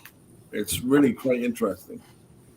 But kind of along the lines of the unwritten code. Yeah, exactly. Along those lines, I still disagreed with him, but he says, "No, I'm serious. If you don't allow them to fight, you're going to cause high sticking. That's it, right? The way the physicality is with this game, it will. There's no question about it. And that's what he said. And that's and just like you're saying with I've gotten to learn to live with the state of officiating, in the 20th century. But like when it comes to baseball, now I am such a purist. I can't. It still bothers me that the National League is now a DH. It bothers me. I deal with the pitch clock. I deal with these other things, but it just, it kills me. And don't get me started on players' uniforms either, because that really got me going on a tangent. But it's the traditions of the sport that gets taken away. Oh yeah, and that's all these Gen X's and whatever don't get it. They just don't understand. The apple pie is getting taken out of baseball lately. Well, the Chevrolet's gone, so yeah, you might as well get to the apple pie too. Yep. And I hate when we're at baseball for a second. I hate this extra inning rule where the runner starts at second base. That's coming out next year, I think. Is that? Oh, good. Yeah, I'm almost positive that it is. All the other things they didn't want to take. They didn't want to take that out too. I think it's coming out in 24. I hope you're right. Yeah. Although as a Mets fan, I wasn't too disappointed with it last night, because we did win in the. We scored. We gave up 2 runs in the top of the 10th, and then got 3 in the bottom. So it worked out all right. So, gentlemen, this has been a very dominating performance by Carolina. 20-5. Yet the score is still only 1-0. Now, it's going to be disheartening for them at the same time, Paul, because we did everything that we could, and we're 1 shot away from being tied. Yeah, because in most cases they've dominated pretty much all the battles, and that's surprising. I know that's Carolina's way, but I just expected Florida to be a little bit more. I wouldn't say more into it, but it's just they did exactly what Carolina is expected. What I expected Carolina to do is smother, and that's what they're doing in this period. But as Randy said, you've done all this domination, but you're only one goal. You're only 1 goal ahead. Yeah, one shot away. One bad shift, 1 shot away from having a tie game. Yeah, one bad line change. And that's what happened to Toronto and Florida in Game 5. Toronto fired over 50 shots. Yep. And wow, 100-mile-an-hour shot there from Montour. He's a monster. Yeah, he is. He's a monster. He's had a great breakout year. Now he's a monster. He was not a monster in Buffalo. No. He took over after that trade when we got Weeger from Florida. He took over this team. Yep. He took over. He's the leader. He's definitely the leader. All right, Paul. What's next? Well, let's talk Arizona just for a little bit now that we have the intermission here. Gary, this is very familiar. I wonder why. Yeah, I wonder why. Randy, this is somewhat familiar for you as well, not being able to get an arena for as long as you did. Yeah. But I got to ask this question here. As Islander fans, we've been through this already. Anytime there was a chance of renovations or moving, the owner had to sell the team first before something actually had to happen. Does this Arizona owner have to sell the team to someone in order for the Coyotes to be successful in Arizona? Well, they're running out of options here for this team. I don't know if there is a possibility this team is going to be. I mean, in order for this team to do anything, people have to want this team. And right. I have not seen any evidence that the people of Arizona want this team. Maybe I'm wrong, Gary, but I haven't seen any evidence telling me that they want this team. No, you're absolutely right, Randy. But the bottom line, this is Gary Bettman's dream, if you will.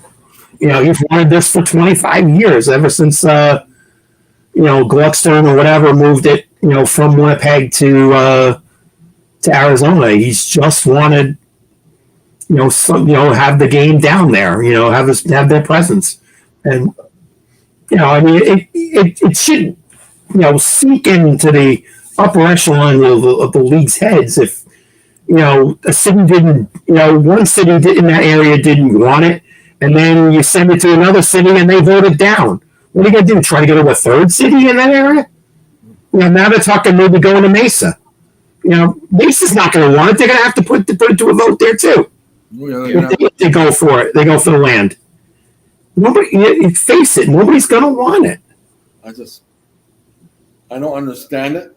There has to be sooner or later a time when they're going to have to start thinking they're going to have to let this team relocate. Yeah, it's got to happen. It's got to happen. And the thing that worries me is this: players banning themselves, telling people, "I'm not going anywhere near this team." Already 2 players, but Logan Cooley wanting to spend another year in college now, not wanting to go there, and. Well, the problem, believe it or not, it's not Mullet Arena. That's not the problem that the players are having. The problem that the players are having was that they were told this was no more than 2 or 3 years. Yeah. At Mullet Arena. Now we're in a situation where they don't know where they're going to be even next year. No, because you figure if the perfect scenario happened, and they got an area in there, whether it's Mesa or somewhere else, and they're saying to themselves, "Okay, we're going there. We know we're going to get it. We're going to, so that's going to take 12 to 18 months, get a vote, and then after that, it's going to take at least 3 to 6 months before you put a shovel on the ground. So now you're talking 24 months, and we all know it took 18 months to build UBS." So now you're talking 42 months. That's 3.5 years before you get a body in the seats. So this is year 2 of Mullet. It'll be year 6 by the time you get a full arena going. And that's if they can find a city that will say yes to the Mullet. Right. That's what I say. That's the perfect scenario. If everything worked, the stars aligned, and it was everything exact. That's the minimal amount of time, not the max. The minimal.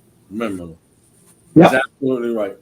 Yeah, I just don't. I'm with Gary. I have not seen any evidence at all that fans want this team. Yeah, I mean, again, you look at markets. I mean, like I said, I've always thought, even though they haven't had it, Houston would be the better market. Again, volume, numbers, ratings, for television, whatever. You're gonna get it in Houston because it's a big market. Kansas City's got an arena. You can field the team there. Now all of a sudden, Salt Lake is jumping into the map. Yep. Again, another big city, a western city.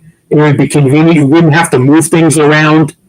Yeah, that would be again for the Canadian side. Yes, you want Quebec. Obviously, that's the sexy pick, but.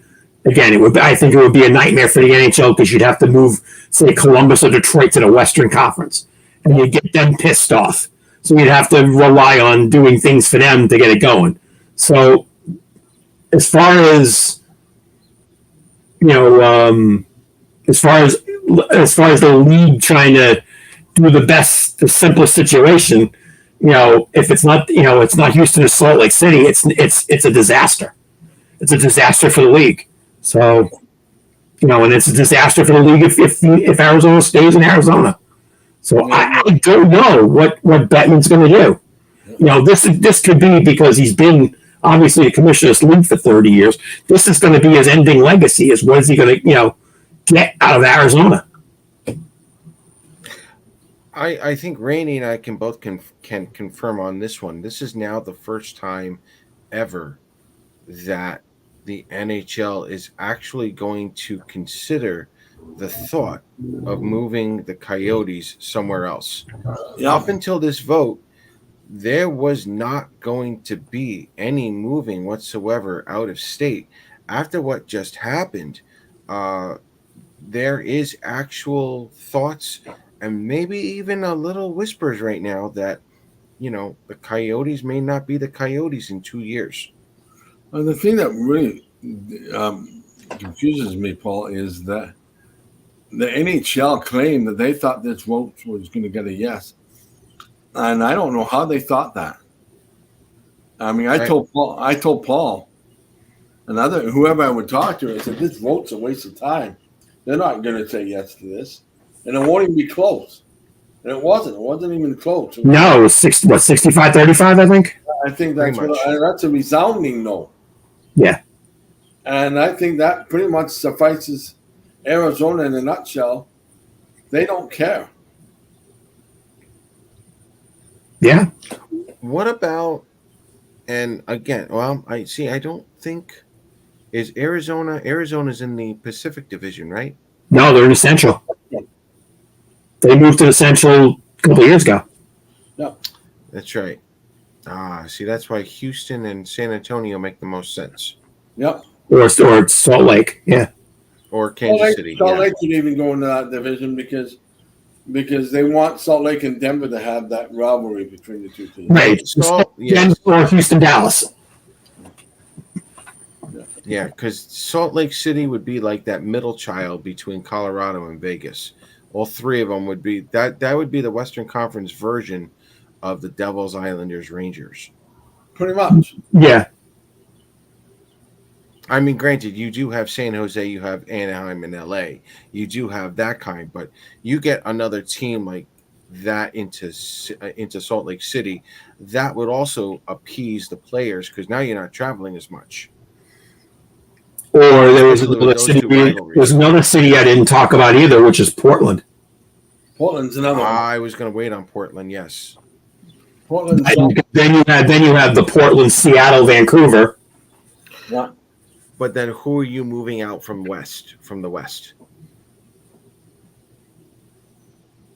Yeah. You. In all honesty, I think you'd have to move either Edmonton or Calgary to the And Central. they won't do that. Direct the rivalry between Edmonton and Calgary. Right. Unless you couldn't move Vegas to Central either. Yeah. Yeah, or you'd move Vegas to the Central. Yeah, and I don't think they want to do that. So no. Houston or San Antonio, Kansas City, or Salt Lake. Those are the more plausible options. Yeah. You move Vegas to the Central, and Edmonton has a cakewalk. That's true. Edmonton may never lose until they get to the playoffs. Yeah, until they get. And then you're right. Then they fall apart. So out of those 5 teams, let's have a little fun here. Out of those 4 or 5 teams, where would you like to see, as a fan traveling now, where would you like to see the Coyotes get moved to? Well, you know my answer, so I'll pick somebody other than my answer, okay? Which was what? All of you know what city I would pick. Quebec. Yeah, Quebec. So no. I mean, of those 5 in that Central Division that we just, I didn't include Quebec. I knew that already. Okay. Out of those immediate options, that would be like a very quick fix. Where would you like to have another NHL team? I would love to have one in Salt Lake. Oh, good move. All right. Salt Lake's my pick. Gary? Houston.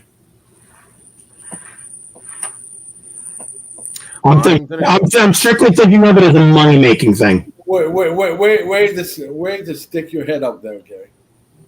I'm going to agree with both of you. I don't mind. Oh, you're so wishy-washy. Well, no. Shut up and listen. Bite me. That's not very nice. For me, Houston makes the most sense to me. But San Antonio is also there because you could move You could move that team right into San Antonio with their arena. That's already hockey ready as well because you have the San Antonio Rampage, as you know, and you also have the Houston Aeros. There's already hockey there. Houston makes the most sense to me, but Salt Lake City, as an Islander fan growing up, we knew about the Utah Grizzlies. The Islanders helped build that hockey area up to begin with. So for me as a fan, I think if I were to pick a second team going out west, I would probably go with with Utah, with Salt Lake City. No, it's not a bad. It's really not a bad option, Paul. I'm not. I just for that money wise. You're right. I'm just thinking about it from the money standpoint.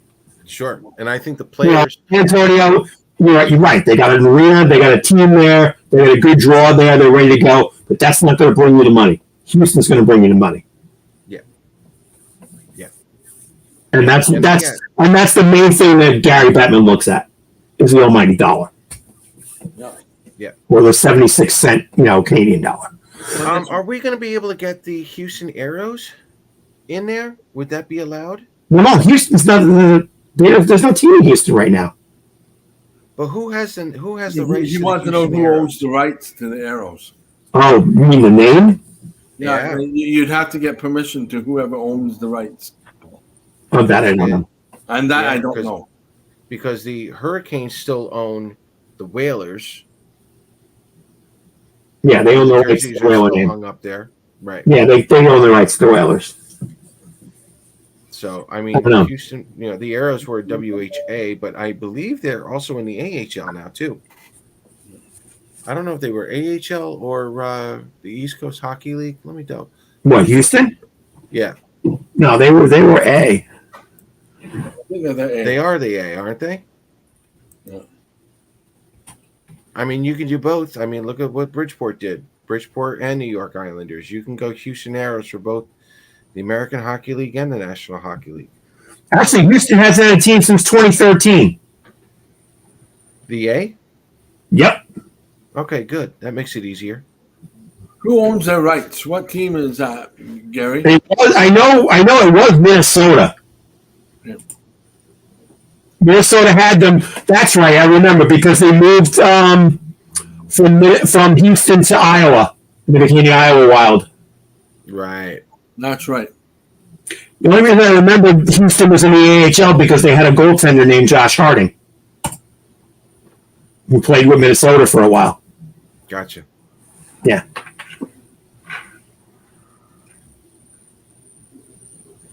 Yeah, but that's you wonder, that's, all the things that Bettman has done to the league, and there's a lot of great things, and of course the fans can't stand them, but this could end up being the black eye of his legacy is trying to hold on to Arizona for as long as he has. I think the reason why he's hanging on to it is I think he doesn't want to admit he's wrong. For some reason, he thinks he has to be right every single. Well, you've met him in person, have you? I have. You're absolutely. I have not. It's a 1,000,000% right. Where is that Joe? I mean, I'm going to have a discussion with him. He told me he was coming on. And he said, I can't. He says, I'll get even. No, I said, we've been busting his what's. He says, I'll get even. No, he won't. No, he won't. No, he won't get even. No chance of that. No. Let's go back to the goaltending here tonight, gentlemen. Who's been the better goaltender, Ranta or Bobrovsky? Oh, Bob. Yeah.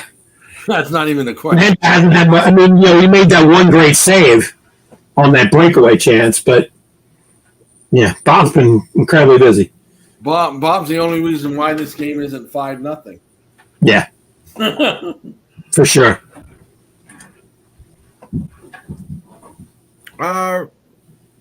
Ekblad. We haven't really said his name much in any of these playoff games. He hasn't been. Go ahead, Randy. I just said he just hasn't been noticeable. And I'm sorry I interrupted you. Sorry about that, Paul. Well, no, I was going to go along that way. There's a couple of players on Florida right now that if they were to step up, this series could be over very quickly. there's so let me ask this question: can Florida's depth beat out Carolina's defensive strategies? Because that's awfully close, in my opinion. It is. I think Florida is a faster team. Right. So, speed can beat the smothering. Right. But you've got to have. They're not. I mean, right now, Florida's not winning many battles at all, and you have to win those. You have to get that battle, that winning battle, and especially along the half walls. And if they do that and add the speed with it, to get breakaways and stuff and continue those breakaways, that's how you would beat a Carolina team. Speed's going to be, if you can get the speed going, you can beat. That's the way you beat them. Yep. He said it all. I'm really good tonight. No, he said that. Unfortunately, I hate agreeing with him. Blow it out your butt, Joe Boo. It's only tonight. We'll let him have his moment. Here goes the second period. Oh, we're about to get started. Good. Yeah. You should stop your live TV for a minute so we can be on the same time. No, this is fine. This is fine. If he's calling the goals before we know it, I'm like, oh, you suck. That's fine. So, listen, Gary, I got one more question for you. Is Lou Lamoriello the GM of the Islanders next season, or did we get a official confirmation on that, or what? Nothing is official on this organization. You should know better than that. Well, the only reason why I really think if they were making a change, it would have been done 48 hours after the season ended. Yeah, I was going to go 72, but okay. Yeah, it had been done within the first 2 days. If you don't hear anything now, obviously there's no change. And of course, Twitter and Facebook and everything else, hashtag Isles was in an uproar. Nothing was done. But you know what? I really think there's nothing. Let me ask you. Go ahead. No, go ahead. You got a question? Go for it. Yeah, I mean, you've been a season ticket holder for a very long time. You kept your season tickets even though Mike Milbury was still the GM and whatnot. I didn't keep him for Brooklyn, though. You what? I didn't keep him for Brooklyn. Oh, all right. Okay. Although we were legacy back when the Coliseum reopened. Okay. Yeah, so. Does it, with the GM change, did that ever determine whether or not you were going to be a season ticket holder or not? No. I don't have that. Well, I'm not one of the 30,000 people that have stock in the Green Bay Packers. That you actually, even though you really don't have a say, technically you quasi do. My decision on being a season ticket holder didn't, especially when Mike Milbury screamed at my wife and hung the phone up on her that I wanted to go to his office and beat the living crap out of him. With a shoe, of course. But it wasn't going to make any difference. The team is my team. I stay supportive. The headline of being a booster. I'm not gonna waver. But if, like I said, in a fantasy world, if Lou left and we got somebody else coming in to take over as GM again, I wouldn't change. I'd still be there. As long as I'm alive and breathing and watching the game and still living on Long Island, I'm going to be a season ticket holder. Unlike you Pennsylvania people. Hey. Don't read Thomas's remarks. Well, no. See, this is a common thing among Islander fans. Islander fan base is left in the dark. No, it's not. You're not left in the dark. Had you been paying attention to this show more and more often, we told you months ago Lou was coming back. Yes, we did. If you feel like you've been left in the dark, you're not getting the information from the right people. Sorry. Okay. Yeah. We've been telling you guys for months Lou was coming back. Lane Lambert was always in question, sure, first year coach, whatever. But Lou was coming back. Sorry.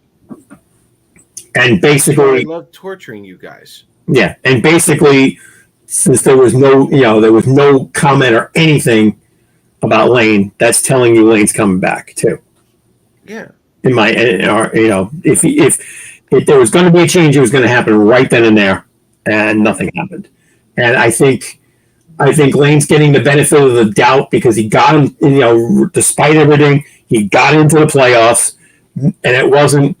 Again, we lost in 6, but it was still, again, as I said in the beginning of the show, it was still an even series, pretty much, for the most part. So I think he earned his second year, his next chance. And with the tweaking the organization needs to do, with with a change or two here or there, he's going to get his chance to see if he can, pivot on the way this organization is and turn it around and make a stand. And if he doesn't, obviously, after year 2, I think he's gone. Yeah, I think he's gone. Yeah, but he's going to get the chance. And I think he deserves to get the chance.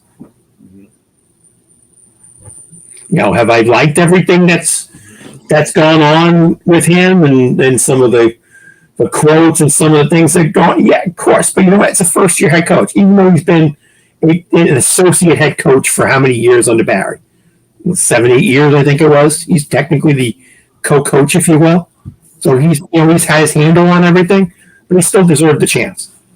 I hate to put it this way, but he was up against an all-star coach. I mean, Brendan Moore might very well be the best coach in the league and stuff. And everyone was a little bit upset because he got out-coached. Well, Brendan Moore's been at this for a little while.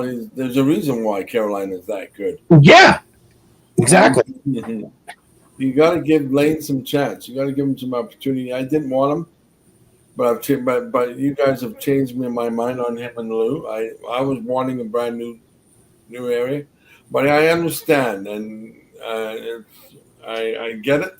I understand it and stuff, but. May not like it. I was for some changes, but you know what? I understand why they're doing it. As Tom said, he was saying the fan base is left in the dark. No, I think our fan base, because of all the slings and arrows that they've dealt with for decades, are just maybe a little bit trigger happy and want something to happen. And I don't blame them. As I said, it may not be my opinion, but I don't blame them for thinking that way. But, you just got to – it's hard to say have faith.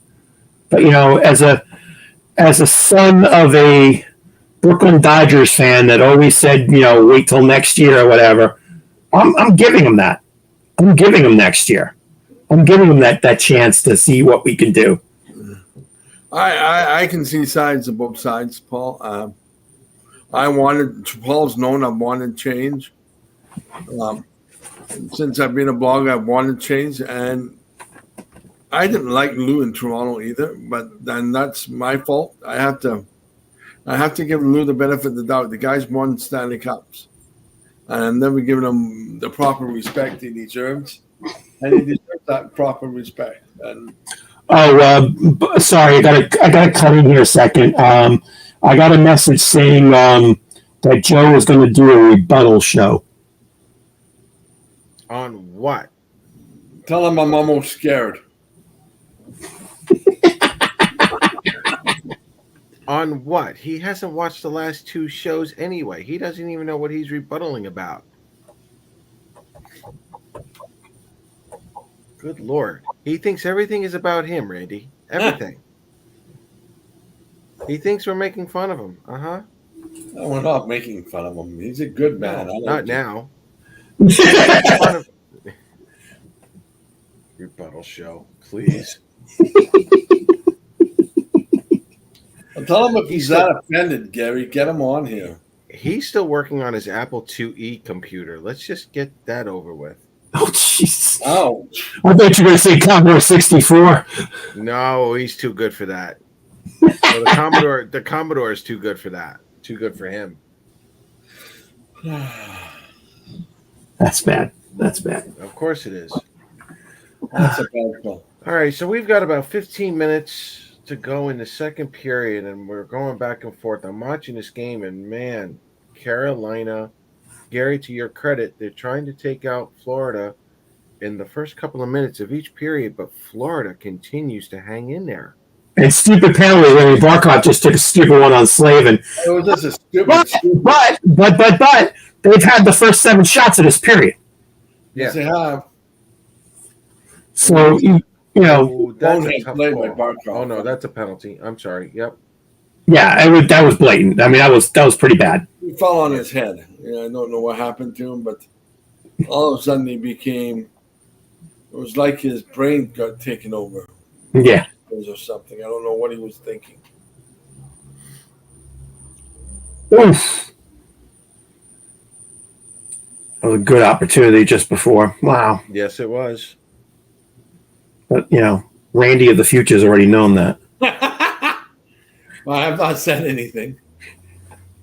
I've been very good this period. Oh. I think we should. I think we should change Randy's name on the thing to Karnak. For the young people wouldn't know what I'm talking about, so that's all right. Do you remember Johnny Carson's thing about Karnak and stuff? Yeah, I watched Carson growing up. I know all that. Actually, John, my former radio partner, his Facebook profile picture was Karnak. I loved that routine. It was so funny. Yeah. All right, I'm watching Carolina right now, and I'm seeing a drop pass, but I'm not really seeing a drop pass. I'm seeing the momentum shift. Oh, definitely. That's as you were saying, with Florida being one shot away from tying this game right now, and then they're putting the pressure so squarely on Carolina. Yep. The Atari 5200's borderline, Cook. He doesn't even deserve that. The Atari 5200 was like the closest thing to color. We're not giving Joe that much. No. Wow. The Apple IIe was green and white. That's where we're going here. That's all we're going with color at the moment. There's no Atari 5200 for him, Cook. Where the mouse was actually a square box. Yes. Wow, I don't even think Joe deserves this kind of Rebuttal show, please. Funny story. oh no. Go ahead. Funny story. No, late 80s. The Islanders had a kind of like a raffle thing going, and one of the prizes was you got to work a night up in the upstairs in the press box area, but it was more of the score. Oh, now I know why. Shoot, Barkov comes out off the ice on the after the penalty and scores. Oh my God! There you go. There's the one shot. Yeah, there's the one shot, and between the legs, Gary. Yeah, that was beautiful. Oh, between the legs, ouch. Yeah, but it's funny how Carolina had an opportunity just before that, and Bob made the stop. But yeah, oh nice. Again, Ronta has the whole bottom of the net. Ronta has the whole bottom of the net, but just lift it up. Boom. Ah, pretty goal. Very pretty goal. So anyway, I got to work up in the room, and like with the scoreboard and stuff, and I'm looking in the back of the place, and I think this was like 1990 actually, and I look and I see a Commodore VIC-20 computer. I'm like, what the hell is this thing doing here? And I asked the guy who's running the thing, what's this for? It turned out it was the the computer that put the display up outside the Coliseum for all the events that were coming. Oh boy. That's what they used, a VIC-20. Wow, you're kidding me. Yeah. Well, this was, the cheapness of Nassau County, but still, I just brought that little thing up. But one of these days, I would love you guys to do a show. You both doing your experiences that you've had with the Islanders. Like, I would love to hear a story from Gary in his radio days about the Islanders one day. I think you should set up a show like that, Paul. My radio days? Yeah. What radio stations did you work for, Gary? No, there's only one station, and it's still on the air. It's WGBB, which was Long Island's first radio station. It was opened in 1924. Do you miss your radio days at all? I miss doing it.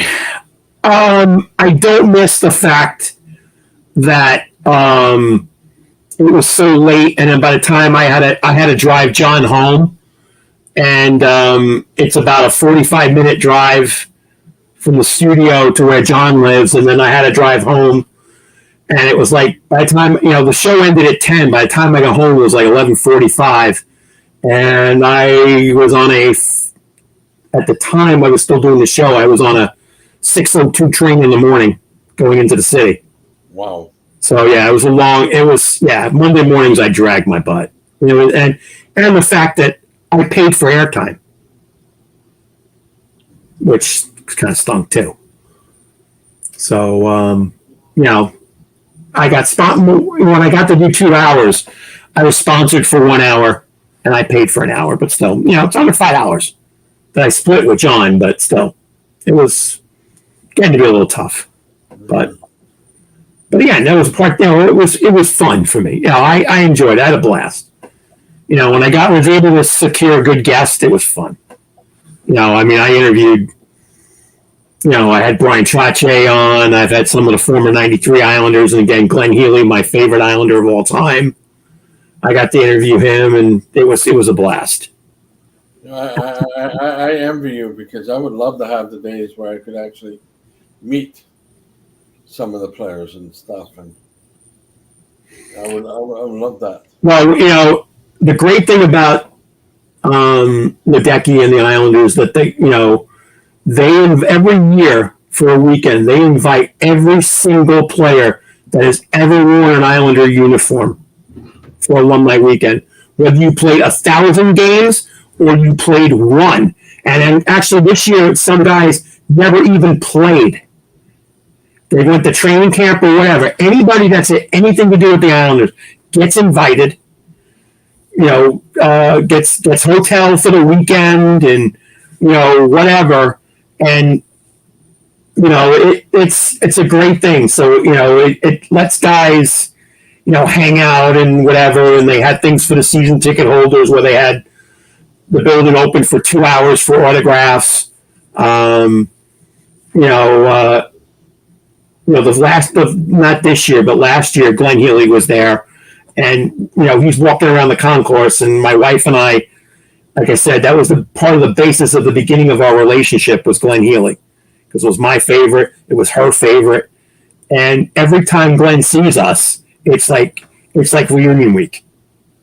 Big hug, big hug and a kiss from my wife, a big hug from me. And I still text with him every once in a while. And, it was great. They've had things, for the 93 team, obviously for the cup teams.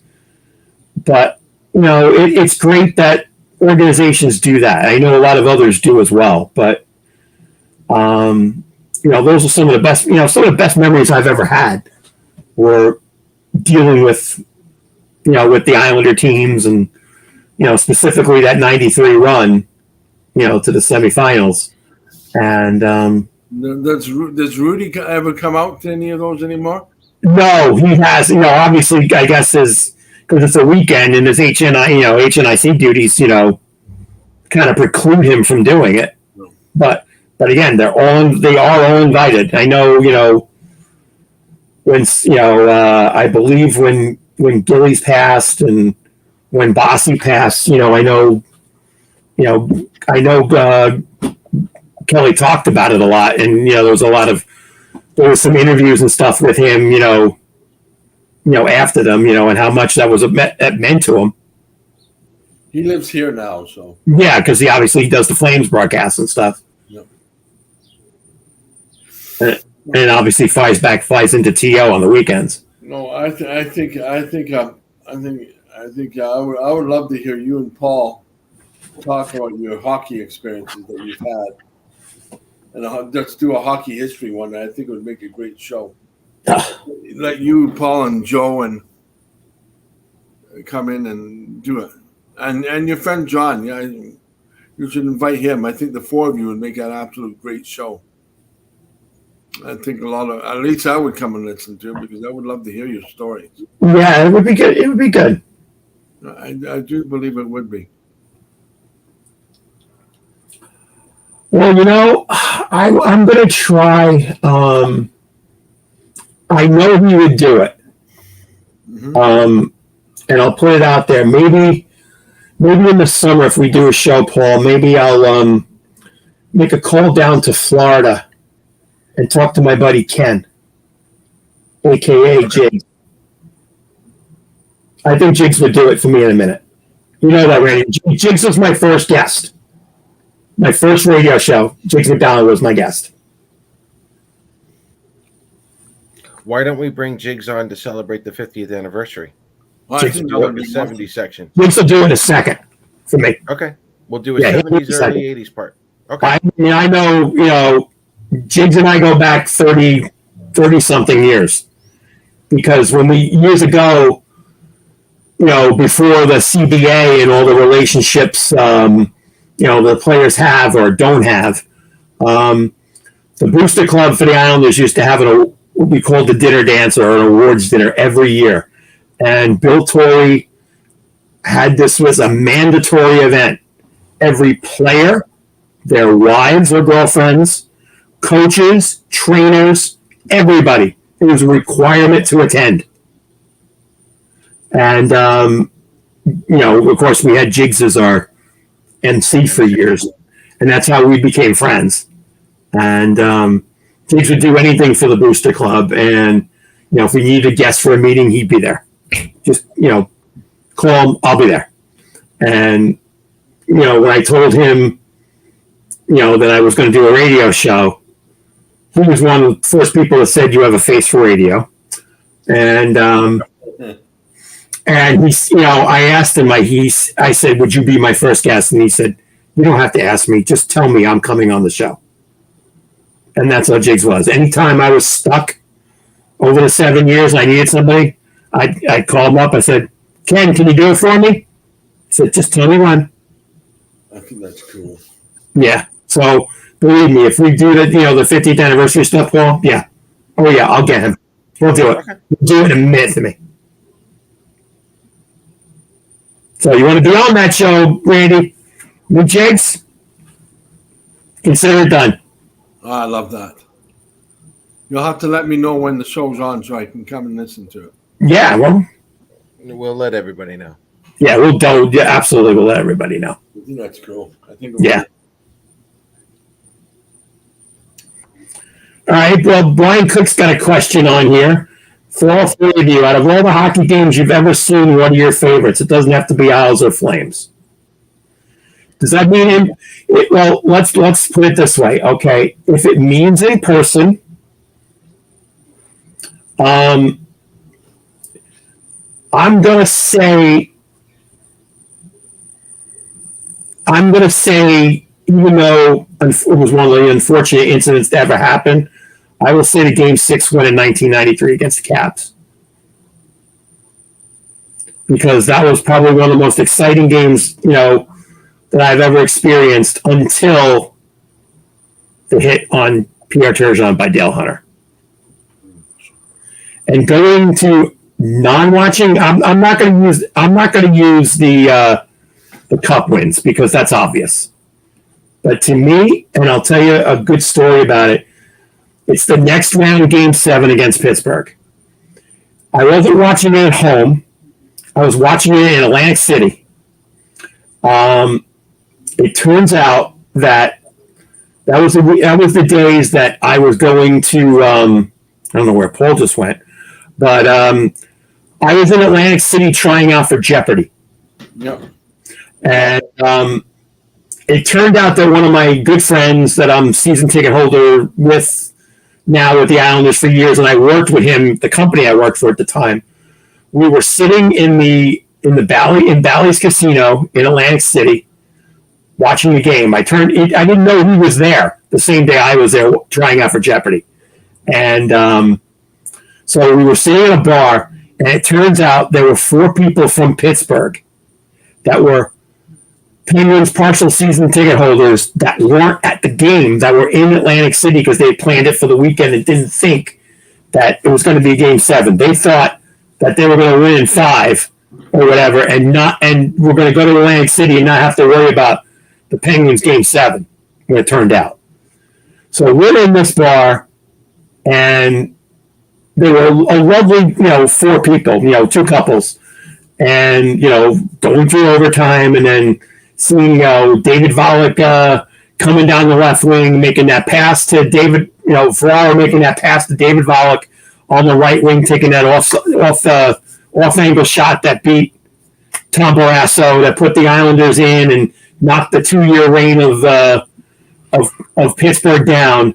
And we hugged these people. They congratulated us. We hugged them like we were best friends. It was probably one of the most fun experiences watching a hockey game that I've ever encountered. Well, that's neat.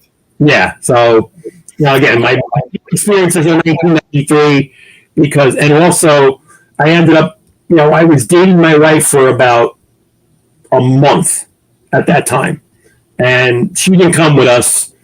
It was just my family, that wow.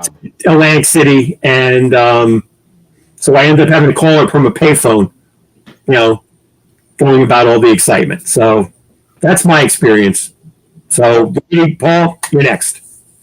Go ahead, Randy. Oh yeah, and chicken Paul. I'm not going to say my favorite one, because my favorite one is Salt in the Wound, and I don't want to upset Islander fans, so I'll think of my second one. My second one would have to be Cook, 1989, Alan McGinnis scoring overtime goal, and Terry Crisp jumping over the boards, over the window, kissing his wife after the goal. That's brilliant. And I put up 3 games to 1 for us in that series. No, my original one I won't mention, but you can mention it. Well, it won't hurt. Don't worry. Are you sure? 1978 Lanny McDonald goal. No, I get it. I totally get it. Because you know what? To me, even though the Islanders lost in '79, and at that time, Randy, I was leaning Ranger because I started following hockey in '69 when the Rangers were around, the Islanders weren't, and people will remind me of that. But I really think the '78 series taught the Islanders what they needed to do. I do too, and in all honesty, there's one guy that beat you guys that night in that series, and his name was Mike Palmetier. Mike Palmetier. Palmetier was brilliant that series. He was outstanding. Totally outstanding. No, again, if you would have said 79 or 94, that would have been a bigger wound to lick. But 78 wasn't as bad.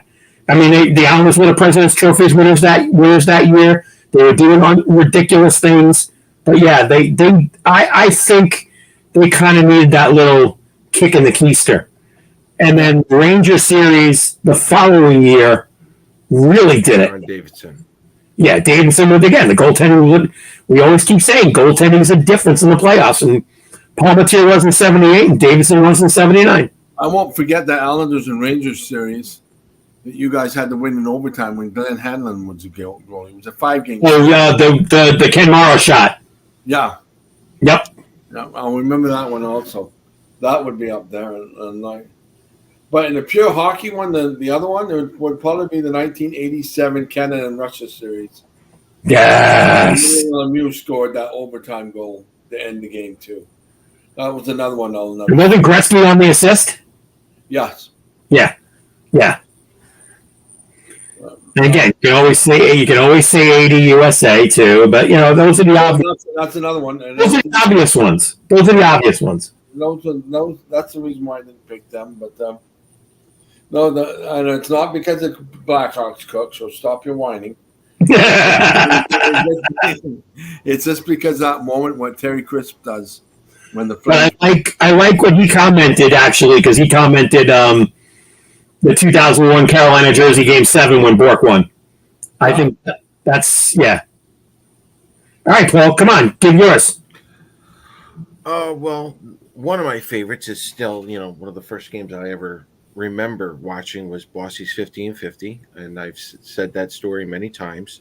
Yeah. I'm not gonna lie, the 1994 Winter Olympic Games, that whole time, I believe it was Canada and Sweden going at it for the gold, and Sweden was winning that one. Canada USA in Vancouver. That was probably one of the most electrifying games I've ever seen. Tying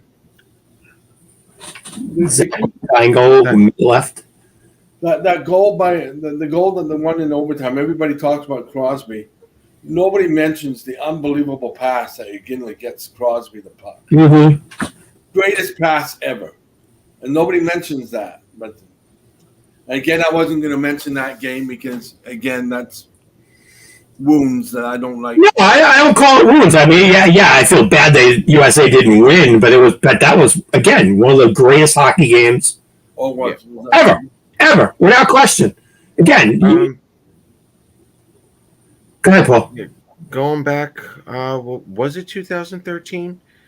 It was a regular season game against the Islanders in Pittsburgh where there was like a fight. Oh, the fights with Michael Haley? Yes. Yeah, that was 2011, I think. 2011? Yeah. I think 2011. That was one of my favorite games. Oh, to be there was a blast. Oh, my God. Yeah. And that 2013, that first game at Nassau Coliseum, first time in a long time with the playoffs, and Casey comes in and scores in on Marc-Andre Fleury, and 5 minutes later, Fleury's out of the game. There's been a couple of them, but and there's also when Pittsburgh defeated Chicago in the Stanley Cup Finals. There's always I'll never forget that one. Yeah. Well, I'm amazed that neither one of you mentioned the penalty shot game. What, you mean the Sean Bates one? Sean Bates? Why didn't either one of you mention that? No, it was mentioned on the comments. That's why I didn't. Yeah, I didn't do that either. Yeah, Thomas. I will honestly say, from 1988 or 87 until 2015, when the Coliseum closed the first time, that was probably the loudest I have ever heard a building when Sean got that goal. Now, do you think that was louder than when Nystrom won the cup for you? Again, I wasn't there. Of all the games I have attended in the Nassau Coliseum, that was the loudest. The loudest I've seen is when Nystrom won the cup. I don't know what I'm sure it was, but I'm just saying as a physical visitor, I did not attend that game. I saw both games, and I don't know which one was louder. In fact, the Bates one might have been more louder. I think it was. I really do. I've never felt the building shake the way it did. Yeah. It literally shook the building. But the other game I would mention is the one 2 years ago when Johnny Goodrow beat Dallas in overtime. The Saddle Dome was absolutely shook that night too. Mm-hmm. And we're getting a little feistiness now between Carolina and Florida. Yeah. The only sad thing is that Tkachuk is still never mind. Be nice with Tkachuk now. I am. There's a guy, I don't know if you've ever, he's on Facebook. He's a big Islander fan. His name is Steve Pathos, and he does these Photoshop pictures. And he can't take credit for this one, but he posted it the other day. Did you see the one with Kachuk? Oh no! It's basically, he took the somebody took the movie. What's the movie with Chucky? I don't remember the name of the movie. I don't watch horror movies. But they basically the guy took to Chucky and put TA in front of it, and then superimposed Kachuk's head on Chucky's body. Looks like his twin, huh? Yeah. Yeah, but I mean, Kachucky. I thought that was hysterical, and I think that's his nickname. Actually, I think that's what they call him is Kachucky. Child's play. Yes, thank you, Cook. Child's play. Yeah, yeah. Well, just shows how old I am. I don't know that stuff. All right, so Florida going on a power play now. Yeah. This is what we were talking about, gentlemen. Florida's got all the momentum. Yeah, like I told you, it was really discouraging for Carolina to have all that domination and only Did not get 2 or 3 pucks in. Yep. You got the hammer on the team. You gotta go for the jugular. Whether it's first period or third period, you got the opportunity. You got to seize it. They've lost it. I think we're beginning to see Bobrovsky get in Carolina's heads. Yep. And, he got in Toronto's heads, and he's doing the same thing. Yeah. Well, all I know is, unfortunately, Long Island's known for a lot of things, but some people they move out of Long Island, and you could tell they just can't spell. That's because they also grew up on Rhode Island. Excuse me. Yeah. Oh wow! Now I see what you're talking about, Randy. Just saw the save. Yep. Yep. Yeah, you can see it. That's the problem with Bob. If you get him locked in, you're in trouble. You're in real trouble. Yeah, we are watching a Vezina moment here with Bob. Yeah. Rant is no slouch, but Bob is doing it.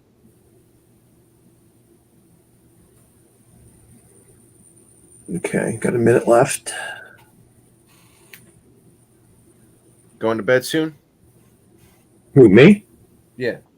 No. Okay. So I've got a question for you guys. And we got the cure back again. Our old buddy, Kyle Opozo. Does the What team about take a gamble on him next season? No. What do you think, Paul? No. No. I think that's the reason why they made him a captain last year. Yeah. No, he's not going anywhere. He'll end his career as a Sabre. Well, I'm wondering if he's a free agent this year coming up. He is. Yeah, he is. I think he'll resign. He'll resign. But you think the organization loves him. The fans love him. I think The just loves him. I think Randy didn't get that comment. No. I'm just ignoring it.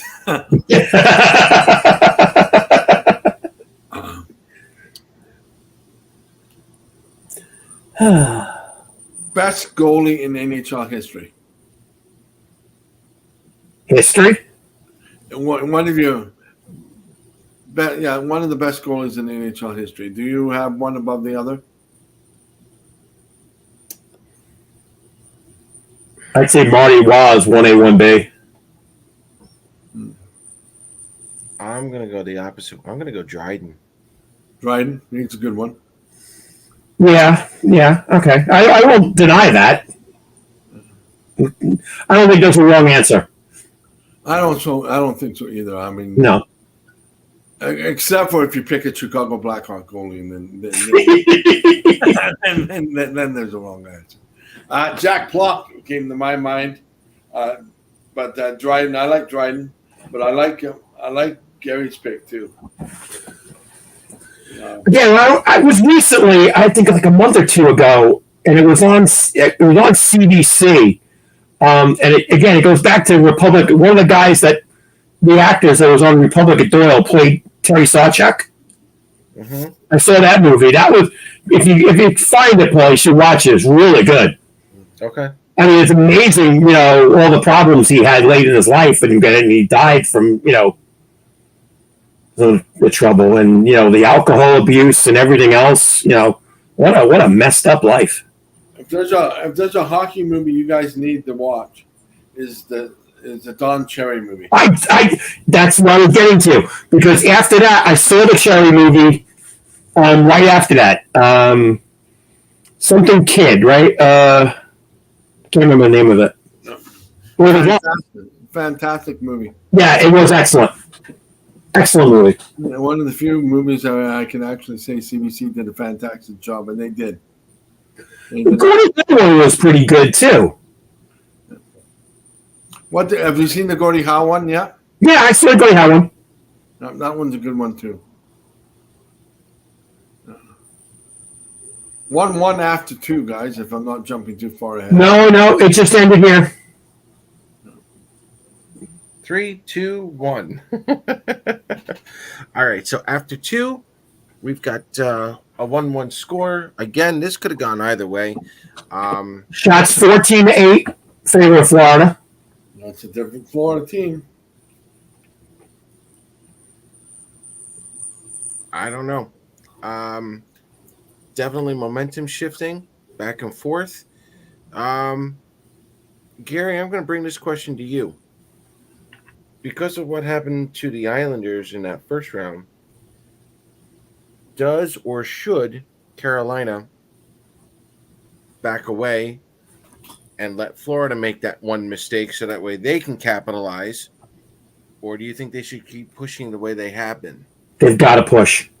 If they were on the road, I'd let the home team make the mistake. But you gotta want to be 1-1. And when you're the home team, you've got the last change. You've got all the things in your quote unquote in your favor. You want to dictate. You don't want to sit back. Because you sit back and you make a mistake happen, then you're in trouble. And from that, as Brush said. And sometimes he comes up with a good one every once in a while. You push forward. You absolutely put the pedal in the metal. You don't have any choice. What was that, Randy? I totally agree with you. I thought Gary was done. Sorry, Gary. I didn't mean. Nope. You're fine. You're fine, man. He's completely right. You can't. Carolina cannot afford to go down 2-0, Paul. That's another one for me.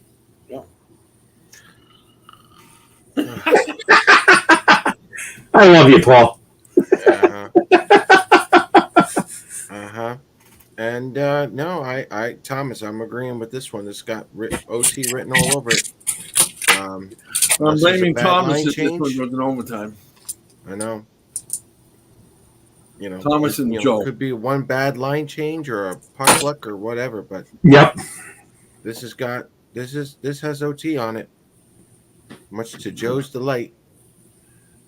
Did the Islanders game hurt more when you lost to Carolina than it was a bad goal? Did it hurt more because of how bad the goal was? Yeah, it did. If it was a 100-mile-an-hour slap shot from Brett Burns from the point, I wouldn't have felt as bad. Yeah. But when Sorokin's been so good all year and you get knocked out on a fluky one, yeah, that hurts. The thing that irritated me the most about the Islander fans, and they've done it, and I've seen it, is this criminy stuff done Sorokin. Like, how fast they turned on Sorokin. It was like a piranha on. They turn on. There's people on board saying trade Sorokin and get somebody for him. I'm like, that's exactly what I was reading. I'm going, what is wrong with you people? I have said on this show, on my blog, on my radio show, I've been saying it for 30 years. Islander fans as a whole, we're the dumbest doornails. They're dumb. They have no freaking clue. And with the age of analytics and all this stuff, it's worse. It's worse. They don't know the game. I don't disagree. I won't knock an opinion, but in all generalities, when you look at it, we're dumb. We're stupid. People just don't get it. The thing that bothers me the most. Their video game mentality now is just insane. They were concentrating on the one goal that he gives up. And the only reason why that game was going into overtime in the first place. Because of him. He got you there. Exactly. They just turned on him like. There were some guys that were -2, -3, and and the point of the matter is, yes, he gave up the bad goal, but Pelech coughed up the puck at the blue line, caused the play. So blame somebody. Blame second before that. That if Pelech would have got the puck out of the zone, there wouldn't have been that problem. Would have been still playing. Right. Could have been. It just bothered me to see them go through that. And you were saying about Calgary fans being irate. We're just as bad, if not worse. Yeah. And that's the problem. I won't deny anybody's opinion, but on an overall standpoint, if you're wrong, I'm gonna call you out on it. Yeah, and it's kind of interesting. I get called out on my blog, and the people that call me out on my blogs that I write, that doesn't bother me. You can disagree with me as much as of course. That's part of the blog, and you can ask Paul. I bring up the worst of people when I write. I wonder why. Oh, there was one blog, Gary, that I wrote that was really intensified with the Islander fans, and I think I got almost 300 hits on it. Was the Bailey blog? Should he stay or should he go? And this one, they went nuts with it. It was like I had extreme. That topic is a little bit, concerning to me. And it is to me. Come on, Paul, go ahead, say it. Well, look, people haven't wanted Bailey on this team ever since Nikita Filatov didn't get drafted by the Islanders. Yep. Nikita Filatov was the player that the Islander fans wanted Garth Snow to draft in 2008, and he didn't. Columbus ended up taking him. Nikita Filatov lasted a year and a half at most, and Josh Bailey was on this team this whole time. Ever since then, Bailey, according to everyone else, never lived up to his hype as a first-round pick that far.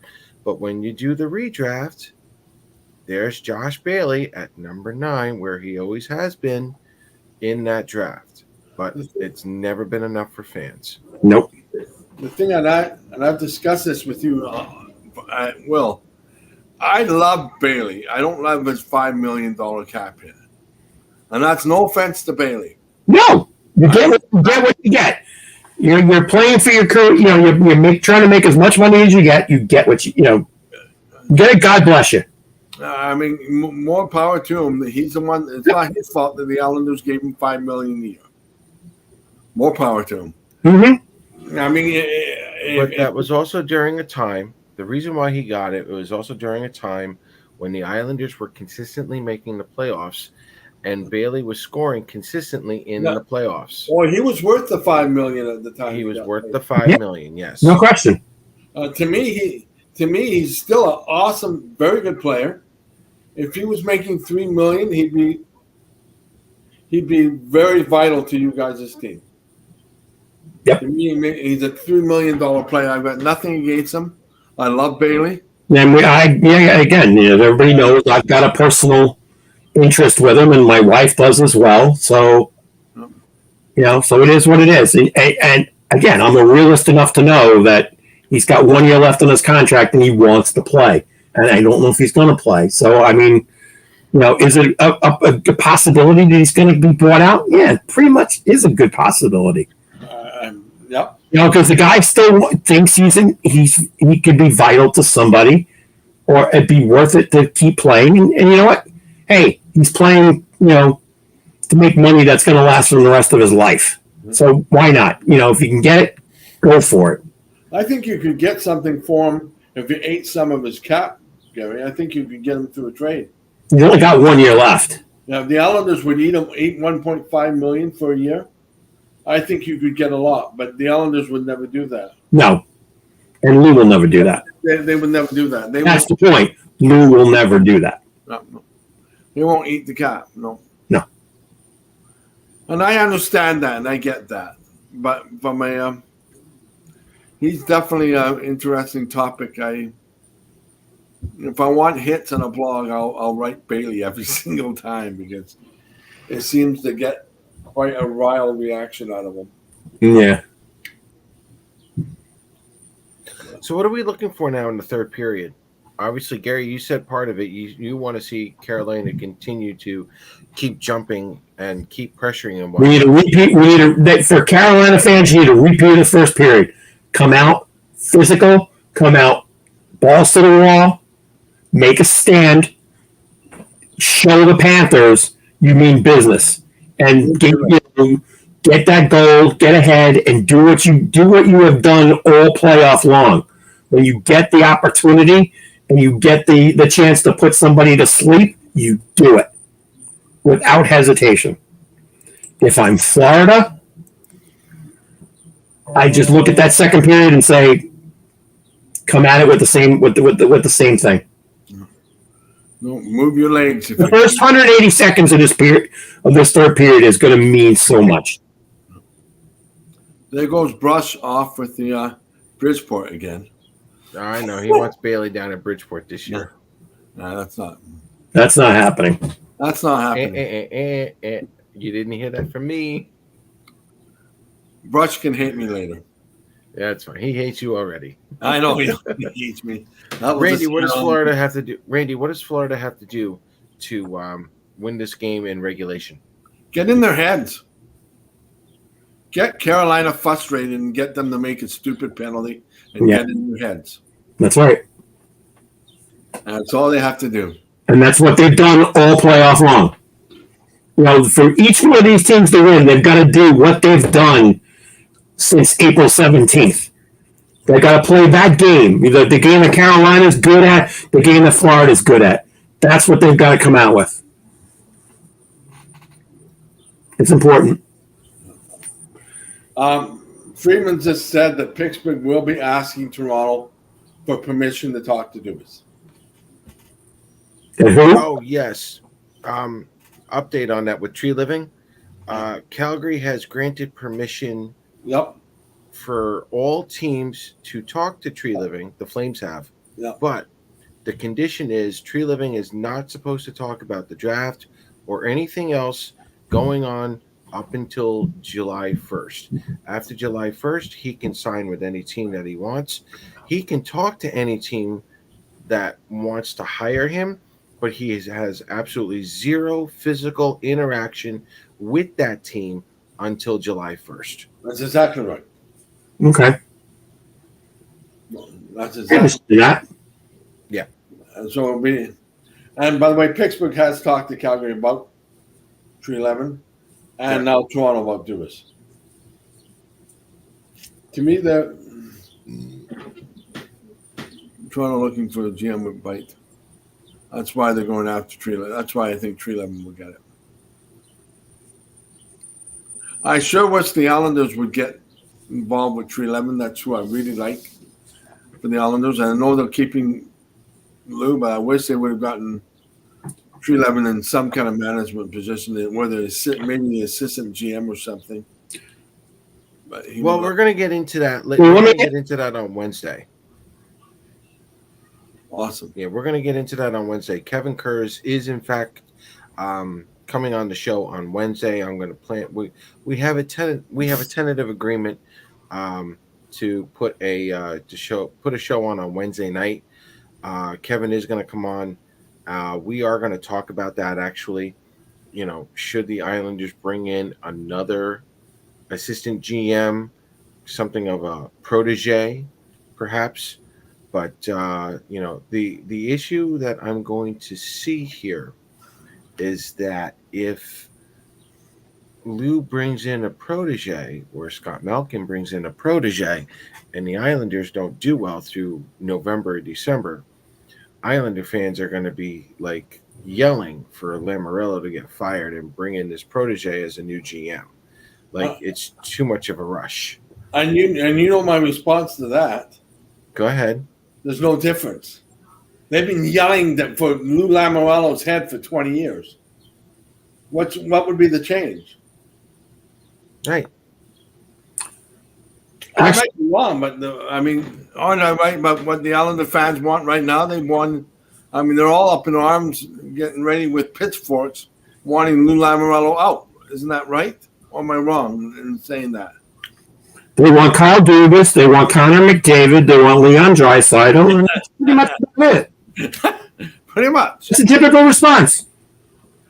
And that's pretty much typical. I'll trade you Connor McDavid. Yeah, I want Connor McDavid for Josh Bailey and a bag of pucks. Yeah, well, it's like the Calgary. There you go. Let me ask you this, Randy. Obviously, yesterday was it yesterday or today they made the announcement that Jason Spencer wouldn't be returning to Toronto. Was that all a byproduct of Kyle leaving? It is. It is. It is. It is that he was not happy with the way, I do believe, no, I don't have this backed up, but I do believe that he was not happy with the way that was handled. Oh, okay.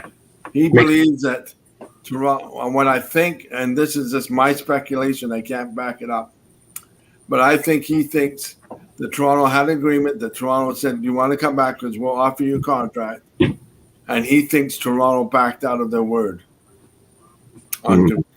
Here's my problem with that whole Dubas Toronto thing, guys. And Randy, you can correct me if I'm wrong. Why would Kyle Dubas have a conference with the Toronto media if you weren't sure if you were coming back or not? Why wouldn't you have a conversation like that with Brendan Shanahan first? And then come out with something that Toronto, tell something to the Toronto media. For me, that was just him basically saying, yeah, I'm resigning, but I'm waiting for Toronto to just let me go. And everybody said, well, and I don't. There's something wasn't right with that because, he didn't hang himself out to dry here, but it's like, if you're that confused, why are you holding a press conference? And I don't care what anybody says. I know that he knows that that he was on thin ice. And why would somebody be on thin ice and demand that much money a year? He had to have known Toronto would never do that. I mean, nobody in their right mind would get. And he was on a thin ice. Toronto wasn't sure whether they wanted to re-sign him. And he comes up with $7 million a year. But that's a bad look for Toronto though. Why? I'm asking the wrong question. Why? But it's just a bad look on Toronto. Something's not right. That something smells fishy, and it's that's. I don't know if that's Brendan Shanahan or what, but I'm too far away. I'm not involved with Toronto that much, but I'm just saying from a PR move, that's not a great look for Toronto. It's not a great look. I mean, but then you have Jason Spezza leaving. 2 out of my 3 teams don't have good looks. I mean, Calgary didn't have a good look by stopping 311 from going somewhere. Toronto has a very huge bad look for the way they handled this Dubas situation. I mean, and Dubas might have given them how much money he demanded. But if you said that you want to sign him, you come back with a counter offer. You don't say no right away. To me, it was like they were both going through the motion that we know that he's not going to resign, and that's why then call him ponies going.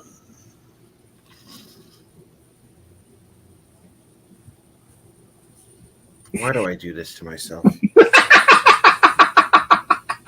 Honestly, I'm too far away. He can't scare me anymore. I live in Canada. It's not you. It's not you. Anyway, I don't know. I just felt like that whole thing was weird, and now it's like you're going to see. Yeah. You're going to see an implosion in Toronto, and that's when I do like preseason rankings and whatnot. I look for more stability than I do like. actual goals for and against and whatnot like that specifically. But Toronto right now is just an absolute mess all over the place. And I don't know. When do you start pointing a finger at Brendan Shanahan? I don't know why the fingers haven't been pointing yet. See the Teflon Don? I don't know. I think he has blackmail pictures or something. All right. So, all right, boys, we now have the third period coming on. Carolina against Florida. Carolina needs to continue to put the pedal to the metal.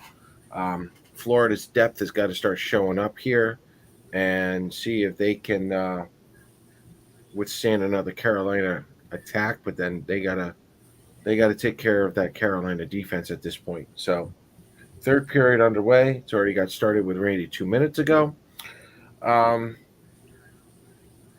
Bobrovsky's been filthy. Oh, he's been unbelievable. Antti Ranta has kept this team in the play, in the game. Definitely not goaltending as an issue here. No, I don't think you can blame Ranta. He might have played that breakaway on Barkov bad, but that was a beautiful goal. That was a filthy goal. That was a beautiful goal. No, that's a goal. That's a goal scorer's goal. That's just plain simple. Barkov. Outstanding, nasty goal. Well, Gary, let me ask you. We've been watching this game now this entire time. Is there something that you like out of either Carolina and Florida that you want to see the Islanders do more often for next season? Does the word goal scoring have any indication? No, we don't have goal scoring right now. No, we don't. But we have a little more. Again, not this game necessarily, but Right. But yeah, I mean, we know the problems the Islanders face, and one obviously people have commented is the power play. Do you like the way Carolina runs their power play? I am of the opinion that a good power play is not a 4-1. It's got to be a 3-2. I'm sorry, and that's a key point. Unless you're Edmonton, you have 3-2. No. Because there's too many times, and last year the Islanders didn't give up a shorthanded goal, and were very fortunate with as bad of a power play as they had that they didn't give it up. You saw what happened this year. We gave up 9, and 7 of them were as a result of the power play. Right. And that's a problem. You can't have, and we all have seen on the comments tonight, and we all know that the panacea, the problem with this team is the power play, and the panacea is you got to have more structure on that power play, and just having Noah Dobson or Ryan Pulock as the one defensive option and have what they're doing is not doing it. Every power play coach has done the exact same thing, and what have we shown? 31st last year, this year, 26th or 27th the year before, and that's the problem. I'm going to ask you guys one serious question. Last year, when Barzal got beaten up all the time, where was anybody to stop that? To defend him? Yeah, nope. Where was any kind of fear in any of the teams to beat up Barzal? Yeah. Again, not that we would have done it, but I guarantee you, having a guy like Matthew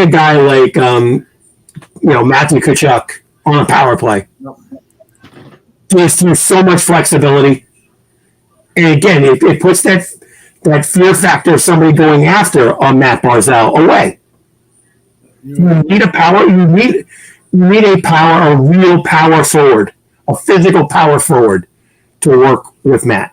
The kind of player that you need is a Milan Lucic in his prime with Boston. Yep.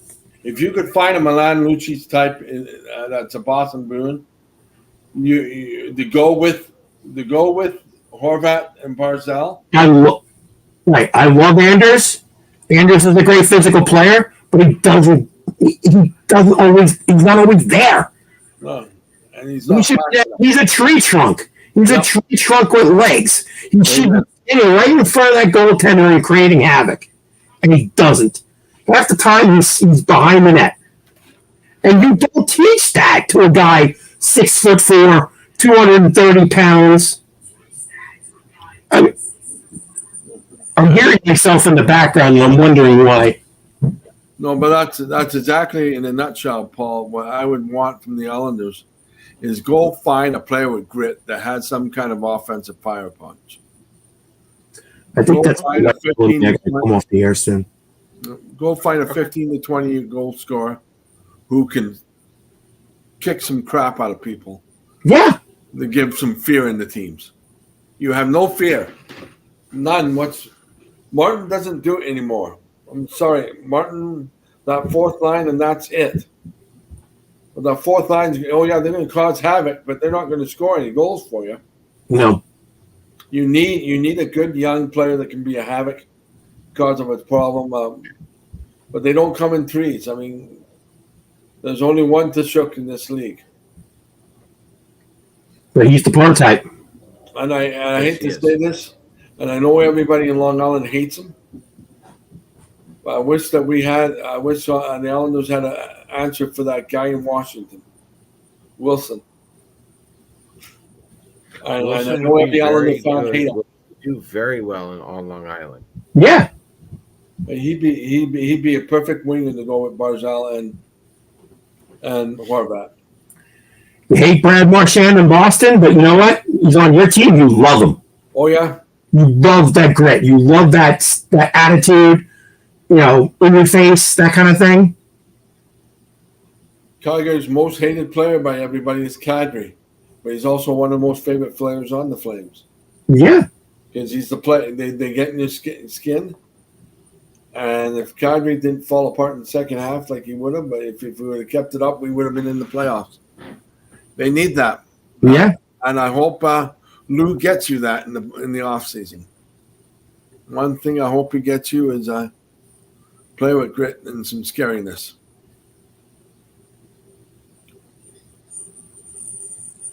I may be bagging in about 10 minutes, Paul. That's fine. Okay. We'll talk about Bridgeport in a couple of more shows, but yeah, I've got Bridgeport all set for you.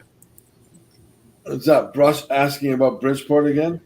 Yeah, but it is that time of season. You have to. Yeah. You have to build. I mean, how does every team win? I mean, Calgary. We've got 4 players on that team on the Wranglers that are NHL caliber. And why? Is because we've been patient with them and working with them. Every team needs a Mitch Love as a coach in that minor league system. And well, you wonder about, again, the Island. I mean, they've had Brett Thompson for so many years, and you wonder if that's a reason, or you make a change. I mean, Brush will know better, being there, and I'm sure he'll make a comment about it.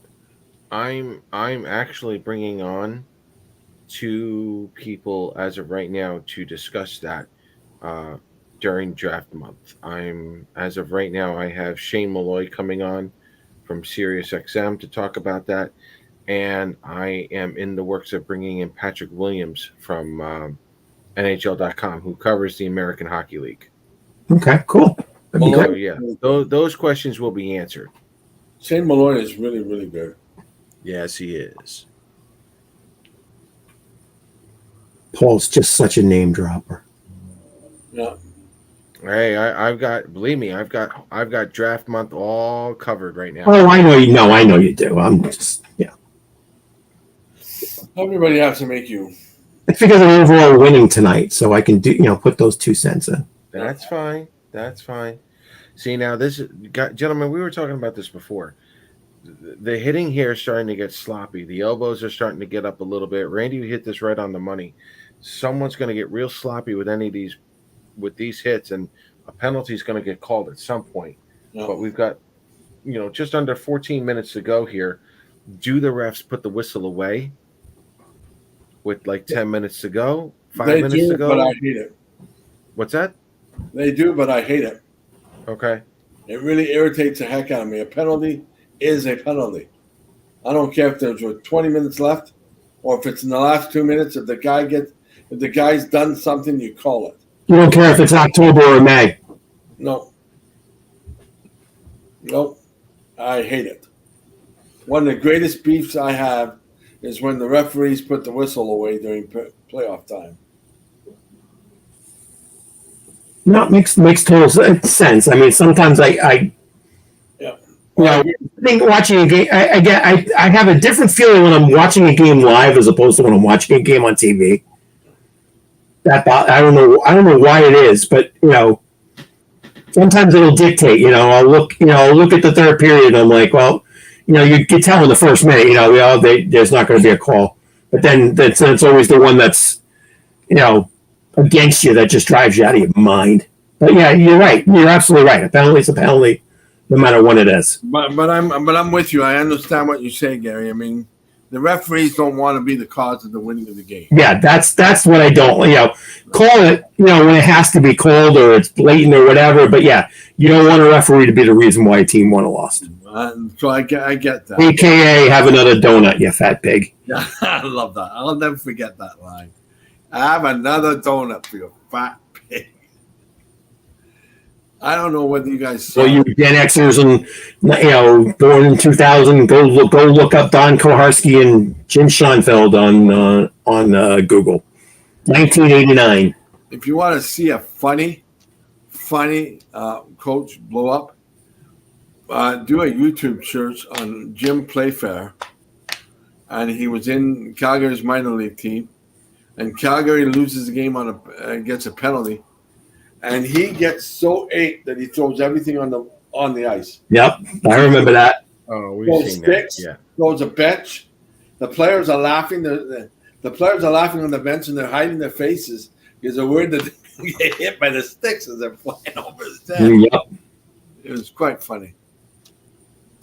Yeah, I really do believe that there's going to be a defensive mental error of a penalty or something, and the team's going to lose the game. And these things once it if it's October or November, it doesn't matter. But when it's May, it's magnified. Oh yeah, yes, and it's never forgotten.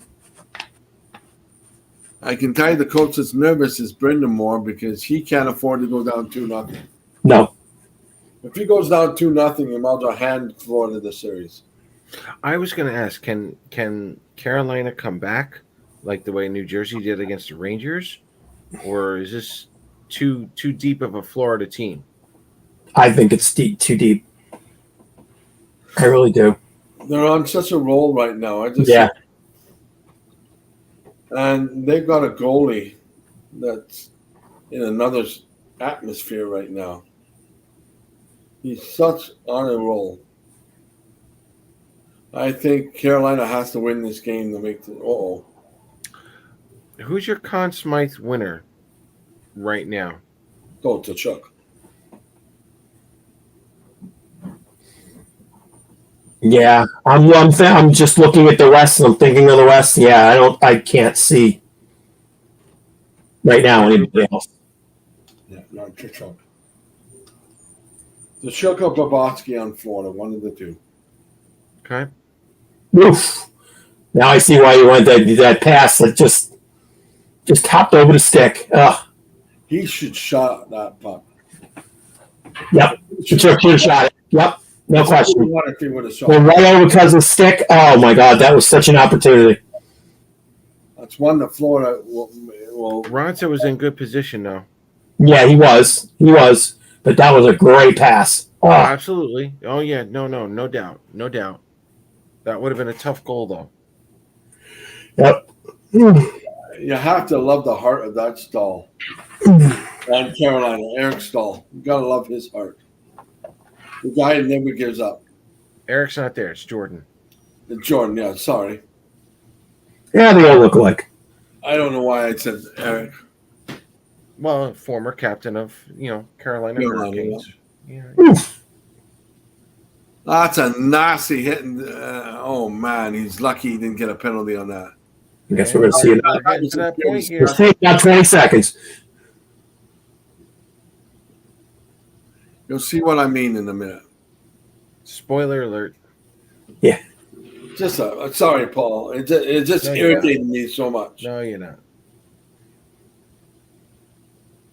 I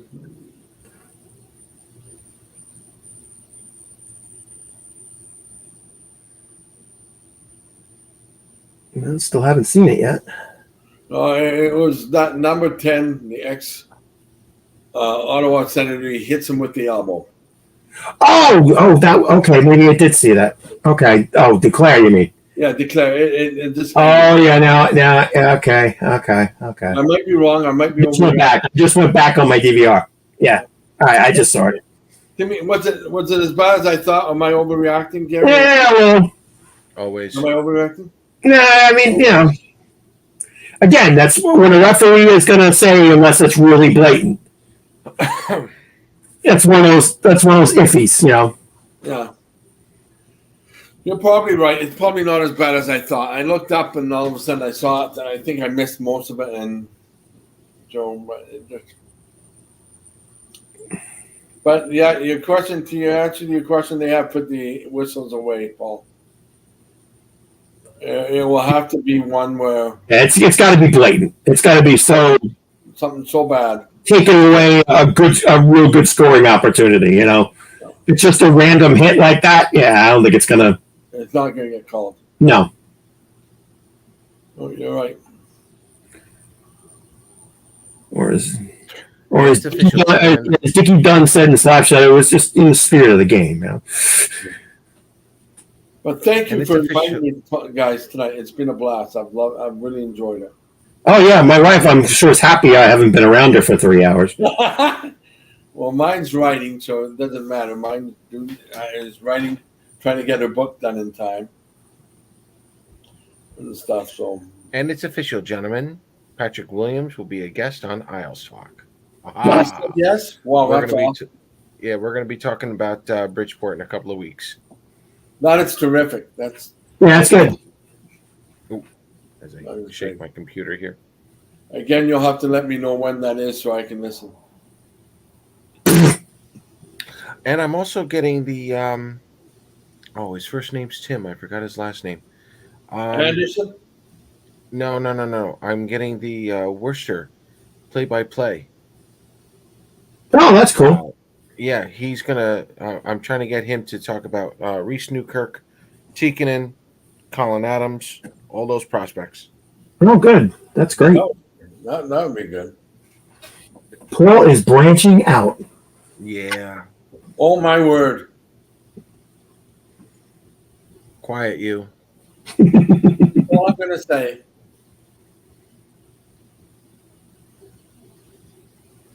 Okay. All right, guys. I think I'm going to call it. All right. It was a lot of fun, Gary. Take care. Randy, my pleasure, man. My pleasure. Just loved it. I appreciate it. We'll talk soon. Actually, we'll see you on Wednesday, perhaps. Yeah, you gonna do what time? What time are you planning to do it? I'll work with Kevin on that, and then I'll let you know. I'm sure it'll be later on in the evening. Just let me know so I can come. It'll be cool. Okay. Because I think I'm just thinking of my calendar. Wednesday, I'm home, but I got a couple of things going on. I got a project for the job that's got to get done by like Thursday. So yeah, so if it's later, it's later. I can definitely do it. Okay, cool. All right. Tonight.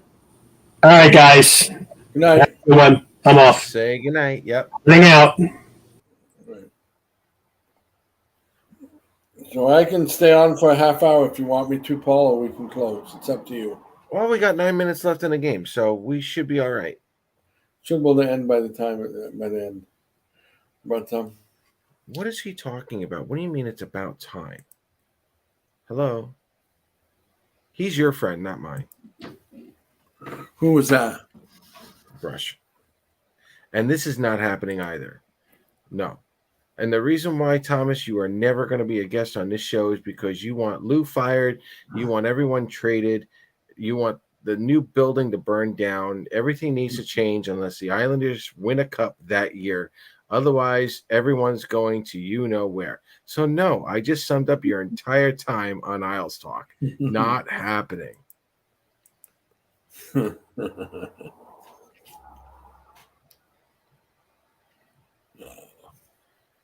I think Thomas is misunderstood.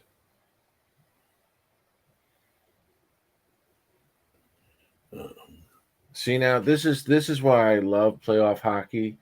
You get more players diving, blocking, sacrificing that body more than you will ever see in the regular season. I mean, you see it in the Absolutely. regular season, but man, let me tell you, when it's time to, you know, lay it all out, this is why I love watching NHL hockey, the playoffs.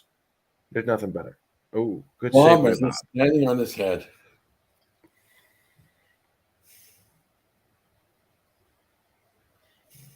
Yeah, I got to agree with you. I think Bob might actually be the Conn Smythe right now. Wow. It's either Maybe Bob or Kachuk. Chuck. One, Ka- one of the two. Kachuk wouldn't be a bad idea. One of the two. My guess is it will be Bob.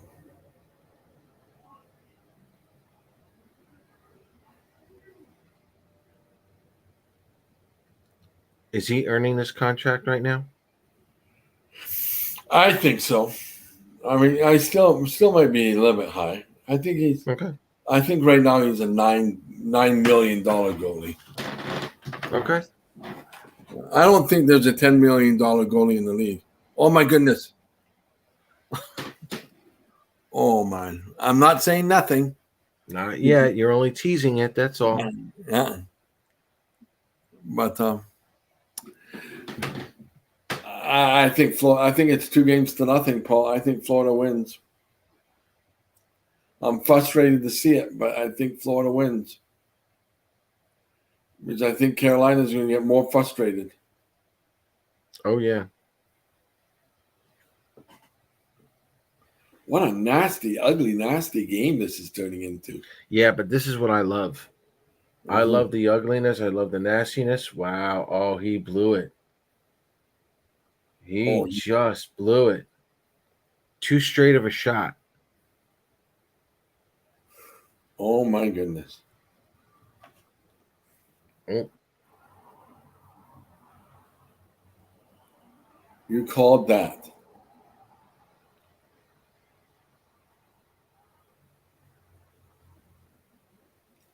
How did he miss that? Ooh.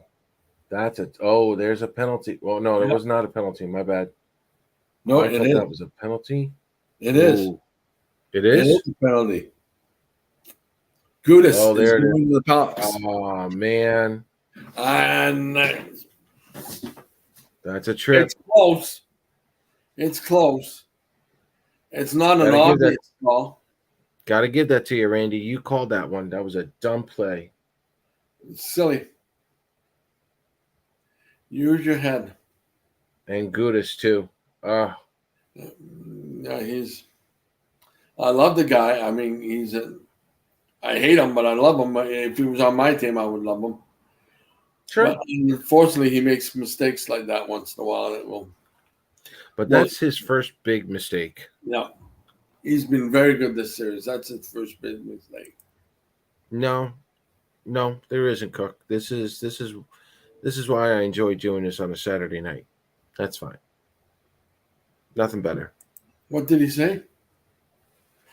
Is there anything more electric than an NHL playoff game on a Saturday night? No, there isn't. No, there isn't. I can just look at my YouTube at the same time while I'm talking to you with all the responses.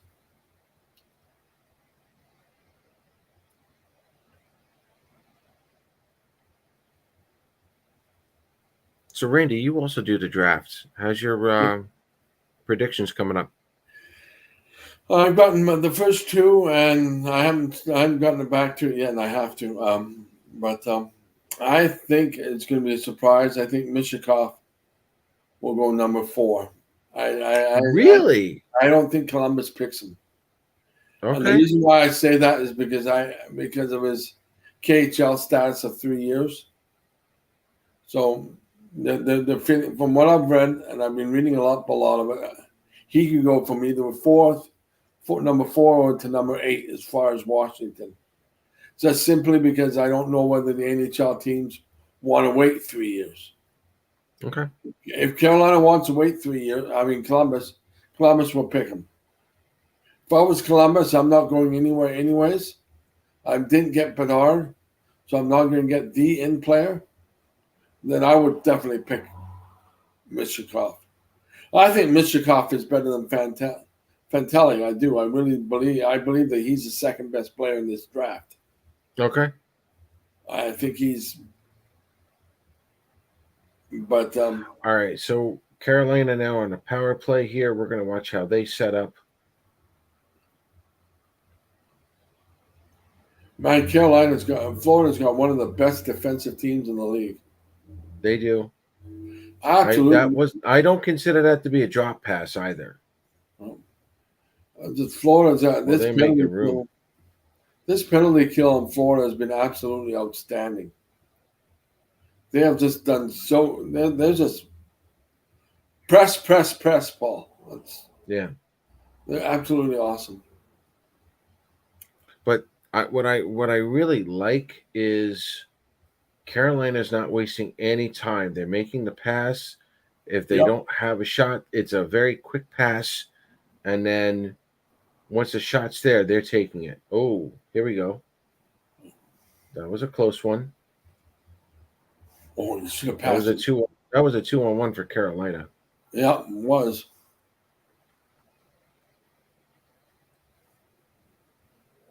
Can't believe they missed that. But it's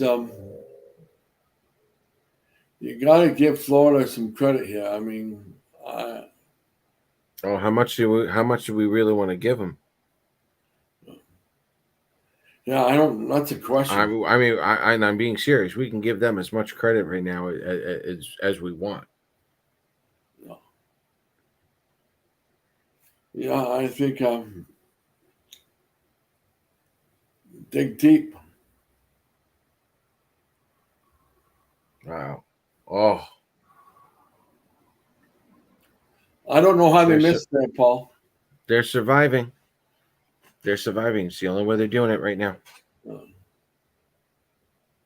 Yeah, see, Carolina does not drop that back. They make that pass right when they cross the blue line. Yeah, they do. I rarely see a back pass. That's something I wish the Islanders did more of. Yeah. But Gary made a very good point. And don't tell him I said that because I don't want him to get too big of a head. I know. He made a very good point about how boring and how unimaginative your power play was last year. Oh, yeah. I mean, you knew exactly what was going to happen. I mean, look, when it comes to the Islanders, Lou's more worried about the 5-on-5. He's more worried about the winning goals like that 5-on-5 than he is the power play. Having said that, you cannot have a power play the way it was in the regular season or in the playoffs. No, you can't. That's got to be better. The power play has to be average at best. If the Islanders' power play was average, we're not sitting here having this conversation. No. You'd be going up against. You would have played Carolina. Florida. You would have played. Yeah.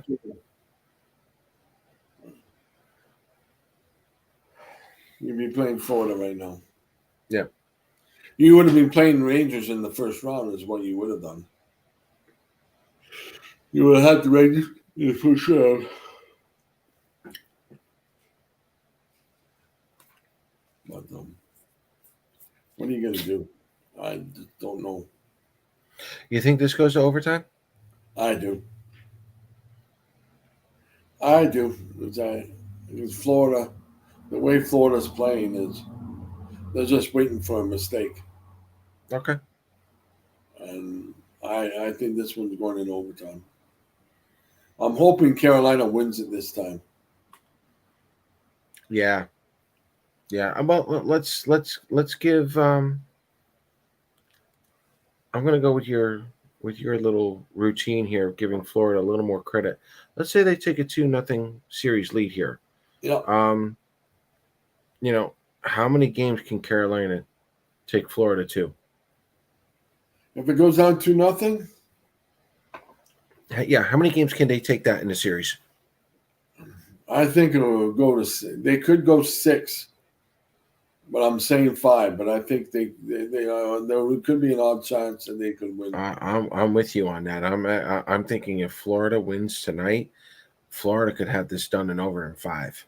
Yeah, I think it's over in 5 if they do. I just yeah. Yeah, I think this is the Toronto Maple Leaf series all over again.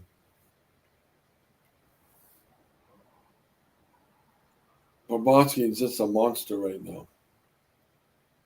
He's in a different land.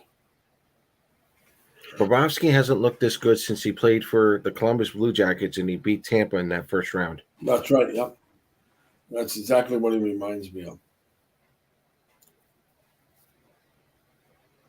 How about that Florida coach? How much credit does he deserve right now?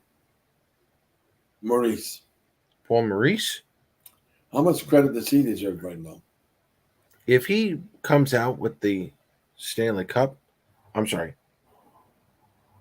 Even if he comes out with the Eastern Conference Championship, he should be up for Coach of the Year, but he's not going to get it.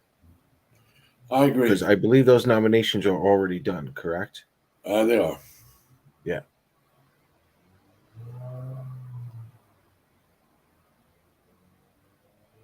I don't know whether you read Eklund's blog on how bad he ripped Edmonton. I don't know if you read it. He really, a lot of people agree with him of how much Edmonton's coach got blamed for not playing Campbell in game 6. What do you think? Did they make the wrong choice by picking Skinner, Paul? I'm getting to become more and more of a proponent of coaches using 2 goaltenders in a series. You know, if Campbell was used beforehand and then, you know, and then Skinner later on, that's fine. But you can't just run Skinner the way you have. So I don't know. You gotta start playing 2 goaltenders. Yeah, at this point. Because it's like you said, it's a game of momentum right now. Yeah. And those goalies have a chance to really change that momentum. Absolutely. I've got just around 2 minutes to go in the third period. We're still tied here 1-1 Carolina, and Florida. Shut up, Randy. I never said anything. By the way, I really appreciate you inviting me on tonight. This has been a lot of fun. Not a problem. I really enjoyed it. But, sorry that it doesn't really look like the teams are going into traps yet. Nope. I mean, they are to a small degree, but what's going on here? Good Lord. Carolina looks like they're dead tired. They seem to have lost something. And that's what I was talking about before. Is it Florida's depth that's finally starting to take a toll on Carolina? Yeah, I think it is. I think Florida can play 4 lines and Carolina can't. And I think that's what's doing Carolina in. I think these players' injuries, these 2 top players that they're missing, Patches and the other one, the Russian, the pure sniper that's their best player. I can't remember. Mm-hmm. I can never pronounce his name, so I won't even try. But, and your point about Sekera, he needs to get involved with it. He scored 18 goals this year. Was it your point or was it Gary's point? Who's that? The Carolina defenseman, Sekera. Yeah, Gary. Was it Gary that said that? Yeah, He's Gary. Right. He hasn't shown up yet. Ian Burns scored 36 goals between the 2 of them. I've been waiting for Ekblad to show up. That hasn't happened either. Ekblad hasn't showed up either. And no offense, Barkov hasn't showed up much until he scored that goal. He just showed up today. Yeah, he just showed up. He hasn't done much. Like, he wasn't much of a factor in the Calgary series. I mean, the Toronto series. It was there. Now you got me Calgary disease. But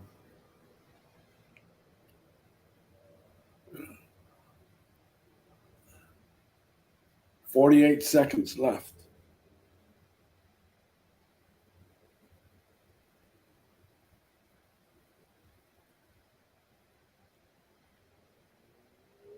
For those of you joining us, thank you for coming on. Isles Talk this evening. We're watching Carolina and Florida, Game 2 of the Eastern Conference Finals in Carolina.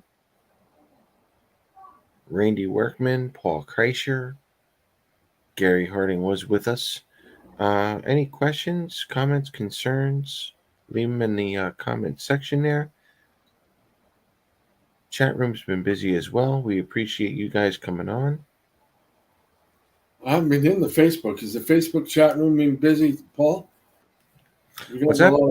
Is the Facebook group been chatting away in the comments during the show or no? Oh, yeah. Claire has been watching the whole show. Ooh, poor girl. Why? Why torture yourself like this? Good Lord. I feel bad for her. Yeah. Not on behalf of everybody saying, I'm sorry, Claire. Yeah, sorry, Claire. Yeah, anyone that listens. Why would Gary do that to her? Good Lord. Wow. She gets a 3-hour break. She had to watch the whole show? Good Lord. Maybe Gary made her. I don't know. Crap. What crap? Overtime. Oh. Joe, I blame you. If you're listening to this show, I'll get you. Yeah, this is definitely Joe's fault. Yeah, absolutely. This show going overtime, this is definitely Joe's fault. Is he coming in on Wednesday's show too, Paul? Joe? I don't know. We'll find out. I hope he does. I'm really looking forward to that show. Just let me know what time. Yeah, Kevin Kurz will be joining us, ladies and gentlemen, from The Athletic. Sometime on Wednesday, we'll see what we can do. I was hoping that he would have showed up at 5 before you invited me on. He actually had something come up and he had to go into New York City. So it happens. That's the nature of the beast. So it's life of a reporter. That's it.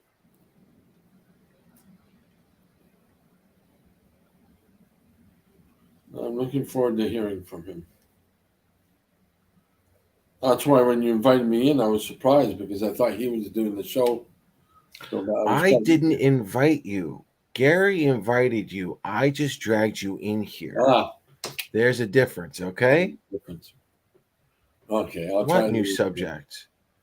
What do you want? We've been talking now for 3 hours and 18 minutes. What other subjects do you want us to talk about? Yeah, please.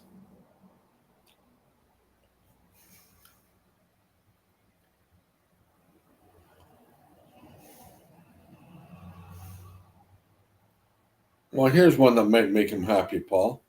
Go ahead. Who is the top prospect in the Islanders system right now? Oh. I should have asked that one when Gary came here too, didn't I?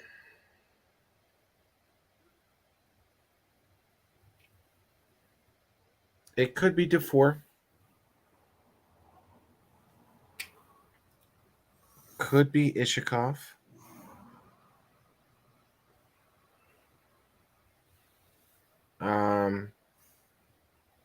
I forgot his name. The London Knights defenseman.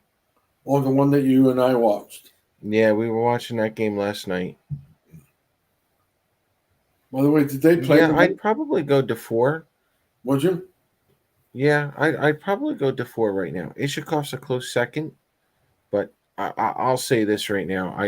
Ruslan had a very good first season as well for Bridgeport. I need to see him rack up 20, 25 goals. I need to know that he can do it. Once he go ahead. Once he does that, bring him up. What's the chances? Or if he gets really hot, bring him up. How much does he have to get hot for you to bring him up? Does he have to be leading the team? Ishikov has been a 12 to 17 goal scorer for the most part. I need him 17 to 22. And then I need him to do 17 to 22 in the NHL. I'm not expecting anything more than that from him. He is Matt Barzal at the American Hockey League level. He really is.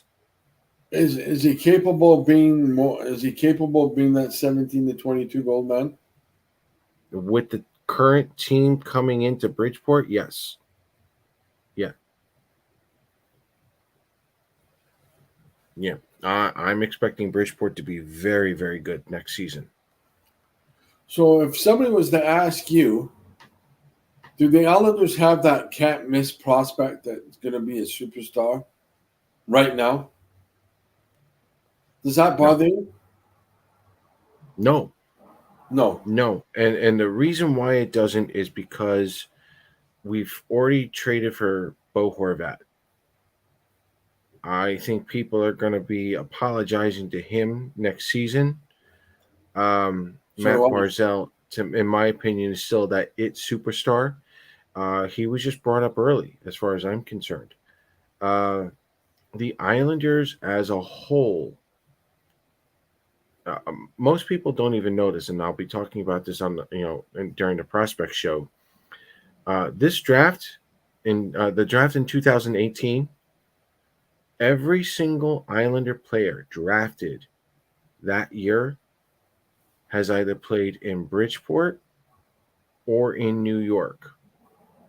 Every single one of them at one point has played for both, for either the NHL team or the American Hockey League team. Some of them have played in Worcester, but it's the first time in the 15 years that I've been covering the draft and prospects and whatnot that I've seen an entire draft year come play for the Islanders. That's impressive. On top of that, they made a trade last year to bring in Romanov, who was a 2018 first-round pick, and the two defensemen that they signed, the two college free agents, they're also from that 2018 draft. What are you expecting out of those two? First year, just get used to the pace. No expectations. Everyone who comes in that first season into the American Hockey League, just learn the pace, learn the game, learn to play the Islander way in this case, and then grow from there. That's cool. That's what I'm hoping for. And if they can all come together by mid-season, look out. I hate deserting you at 9, but I'll have to desert you at 9. I'm sorry about that. What's that? I said I hate to desert you, but I'll probably have to leave at 9. Yeah, that's fine. I don't like. I was hoping to see you for the whole game, but Joe. Well, you did. Yeah, Joe cursed us. That's the only thing that happened. No. Are you going to stay on to the overtime, Paul, or are you leaving? I'm going to stay on for the overtime, but, again, most people in the East Coast, they all have work tomorrow, so they're all going to be in bed for the most part. Yeah. I don't think I'll be on for the entire 4 overtimes, but, Yeah. I'll give it another half hour minimum. Yeah, well, I'll be there with you in spirit. Let's put it that way. That's right. Keep in mind, tomorrow afternoon is an afternoon game. Yeah, I will actually be at work, but I'll try to have that on the radio or whatnot. I'll try to watch highlights and whatnot. Is that game on at 1 or is it on at 3 or when is that? Both. I think it's 3 o'clock my time, 1 o'clock yours. So, yeah, how do you like that Vegas Stars game, the series so far? I liked it. I was kind of hoping Dallas would have won that game. I was sorry that I didn't like the goal that they scored. I thought Dallas was sloppy in front of the net. And I'm worried about Dallas's goalie. He seems to be off his game. How do you pronounce his name again? Who's that? The Stars goalie. Ottinger. Ottinger, that's right. Ottinger, yep. But he has not been very good these playoffs. Good. I think he needs to get better. He needs to get a lot better. All right, so before you leave, you got like 5 minutes to go. Who do you have winning in overtime? I have Sam Bennett for Florida. For Carolina, I have Burns. I'm sorry, Bennett for Florida, and who else? Burns for Carolina.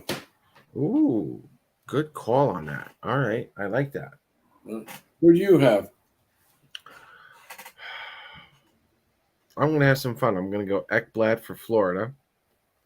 And I'm going to go Teravainen for Carolina. Oh, I'm going to be able to stay on a little bit longer. My wife is taking my son, to a place. Okay, So cool. I could be an extra 10 minutes if you want me on. That's fine. That's fine. Now, who did you say for who did you? I didn't hear who you said for the teams.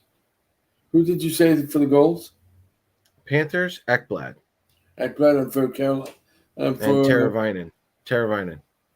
I like that pick I like that pick for Carolina. I actually like Ekblad for Florida too. All right. Thomas is going Aho for the Hurricanes. You guys leave your comments in there. Who's got the game winners for each team?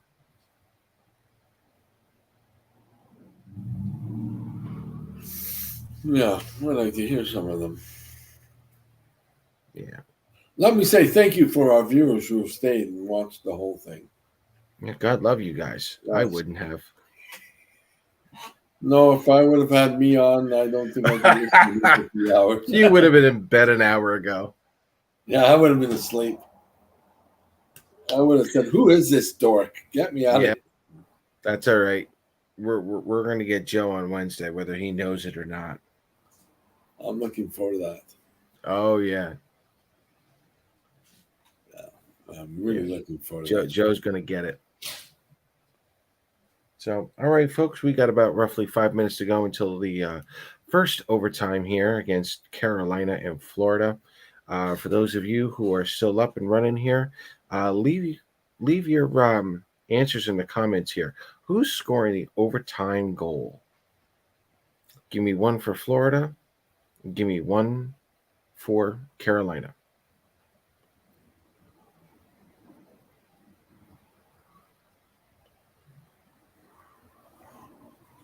So, Calgary. Let's have some fun with Calgary here. You have a nice goaltending problem. Yeah, we do. Dustin Wolf is here to stay. Dustin Wolf. Look, I saw the photos. Dustin Wolf looked absolutely distraught. He didn't move after he gave up that final goal. No, he wasn't very good, and he feels horrible about it. He was not good in Game 5. Everybody's allowed the one bad game. He just didn't show up. Bad timing. Bad time to have a bad game. He knows he should have had that goal, and he's upset about it, and feel bad for the kid. Do you see him with Calgary next season? Yes, I do. Let me rephrase that. Do you see him with the Flames next season? Oh, yeah, because Calgary's both teams. Yeah. Yes, I do. I think he's going to be with the Flames. Okay. I have a strong belief that he is. Like I tweeted earlier today, Calgary, I'm not saying Calgary is shopping Markstrom, but they're not opposed to trading. Okay. If the right offer came up for them, they would love to have a combo of Vlader and Wolf. More than likely, Vlader's days as a member of the Calgary Flames is numbered. But if they can get somebody to take that $6 million goaltender, the team that comes to my mind that might be willing to take a gamble on him is Buffalo. Buffalo knows that Buffalo could have been a playoff team last year if they would have had a goalie. So if there's a team desperate to look for a goalie in the offseason, Calgary may contact Buffalo. Okay. And it looks like the Florida Panthers are now lining up, getting ready for the first OT here. Now, can you confirm something to me that Varley's staying for sure, or what's your feelings on that? Talking about I can't confirm anything at the moment. To be honest, I haven't asked, but I'll say this for Islander fans. I think if Lou resigns Varlamov, I think Sorokin's a done deal. well, I think he's a done deal either way. Yeah, But yeah. he's more done if you re-sign Varley. But I don't think Sorokin is leaving. For those Islander No. fans that think the Sorokin could be traded, well, anything's possible. Um, you and I have both the same number of what kind of money he's going to get in his next contract. If I just spitballing, I'm going to go 9. Yeah, that's what we both said. Yeah, We both said the exact same contract offer at the same time. yeah. But I think it's going to be more front loaded. yeah. Yeah, it'll be more front loaded. But no, I think the Islanders are going to re-sign Varley. I think I've been saying that now for a while. And I think if you get Varley signed, you're going to get Sorokin signed. You could actually get a contract signed with Sorokin by July 1st or July 2nd if you really wanted to. If you wanted to could. push it. And if I'm the Yeah. Islanders, I would try to push it because I think you could get him cheaper for now than next season. Because if he has an outstanding season next year, it's going to cost you more money. You might. Well, I think the owners and the general managers, they want to know what the cap really is going to be in 2 years from now. Next year we know it's going up $1 million, but that doesn't matter for Lou and Sorokin. What matters is 2 years from now. So if the salary cap goes up 7 or 8 million, it's a done deal. Because he's already making what 4 or 5 million now. Yeah. The contract's easy. The contract's easy to fill. Yeah. Let me ask you this: what if the salary cap goes up $4 million? Would it be hard for you to fit that in? No, they can still do it, but you're only re-signing Sorokin that year. I mean, by that point, you could also buy out Kyle Palmieri, depending on what the Bridgeport kids do this year as well. So Lou's going to have more wiggle room in the cap in 2 seasons than most people may realize, and a lot of that's going to have to do is from the kids in Bridgeport this year. That's why this particular Bridgeport season is going to be very pivotal for the development of the entire organization. So, My son's walking behind you. No, that's okay. no, we're good. We're good. Okay. Yeah, it's 11 o'clock my time. No one's up. You're not so scary anymore. Have a good podcast, please. We are having a good podcast. Good. Have a good night, buddy. Yeah, we'll do. Is Colin going? Okay. Oh, if Colin's not going, I have to go. No, he'll come. Okay, there you go. Carolina almost won that. You saw that, right? Yeah, I did. Here they come. Carolina's doing exactly what Gary had said before. They're going to try to win it within that first 4-minute segment. Yeah. The longer this goes, the more Florida gets in their head. I agree with that. That's a good call. Yeah. That's an excellent call.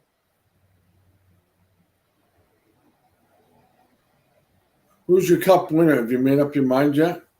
No. And I try not to do that because, these teams they play a similar style, but their approach is different depending on the team that they're playing. I truly think it can go. It can go either way.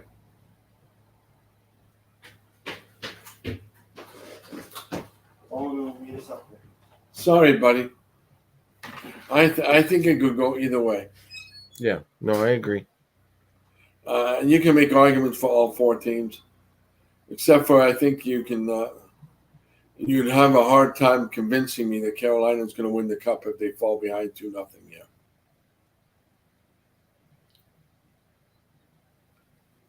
Oh, you're kidding me. You're kidding me. No way. But Oh, what did they just call? yeah, it's horrible. Awful call. You're calling that after you didn't call anything for the first two periods.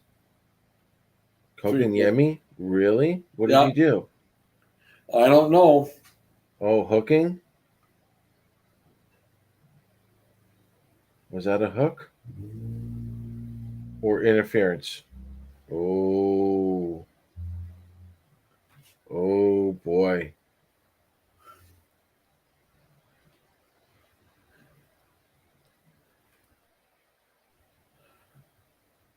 Oh, boy. Wow. That's a tough one. That's a Yeah. tough one.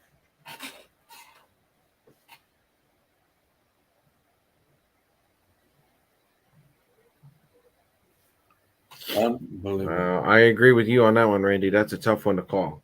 Yeah, that's not. Oh, wow. That's the momentum you were just talking about. Yeah.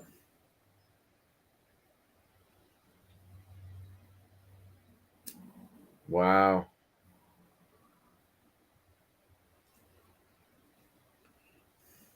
Wow, wow, wow. Florida overtime win.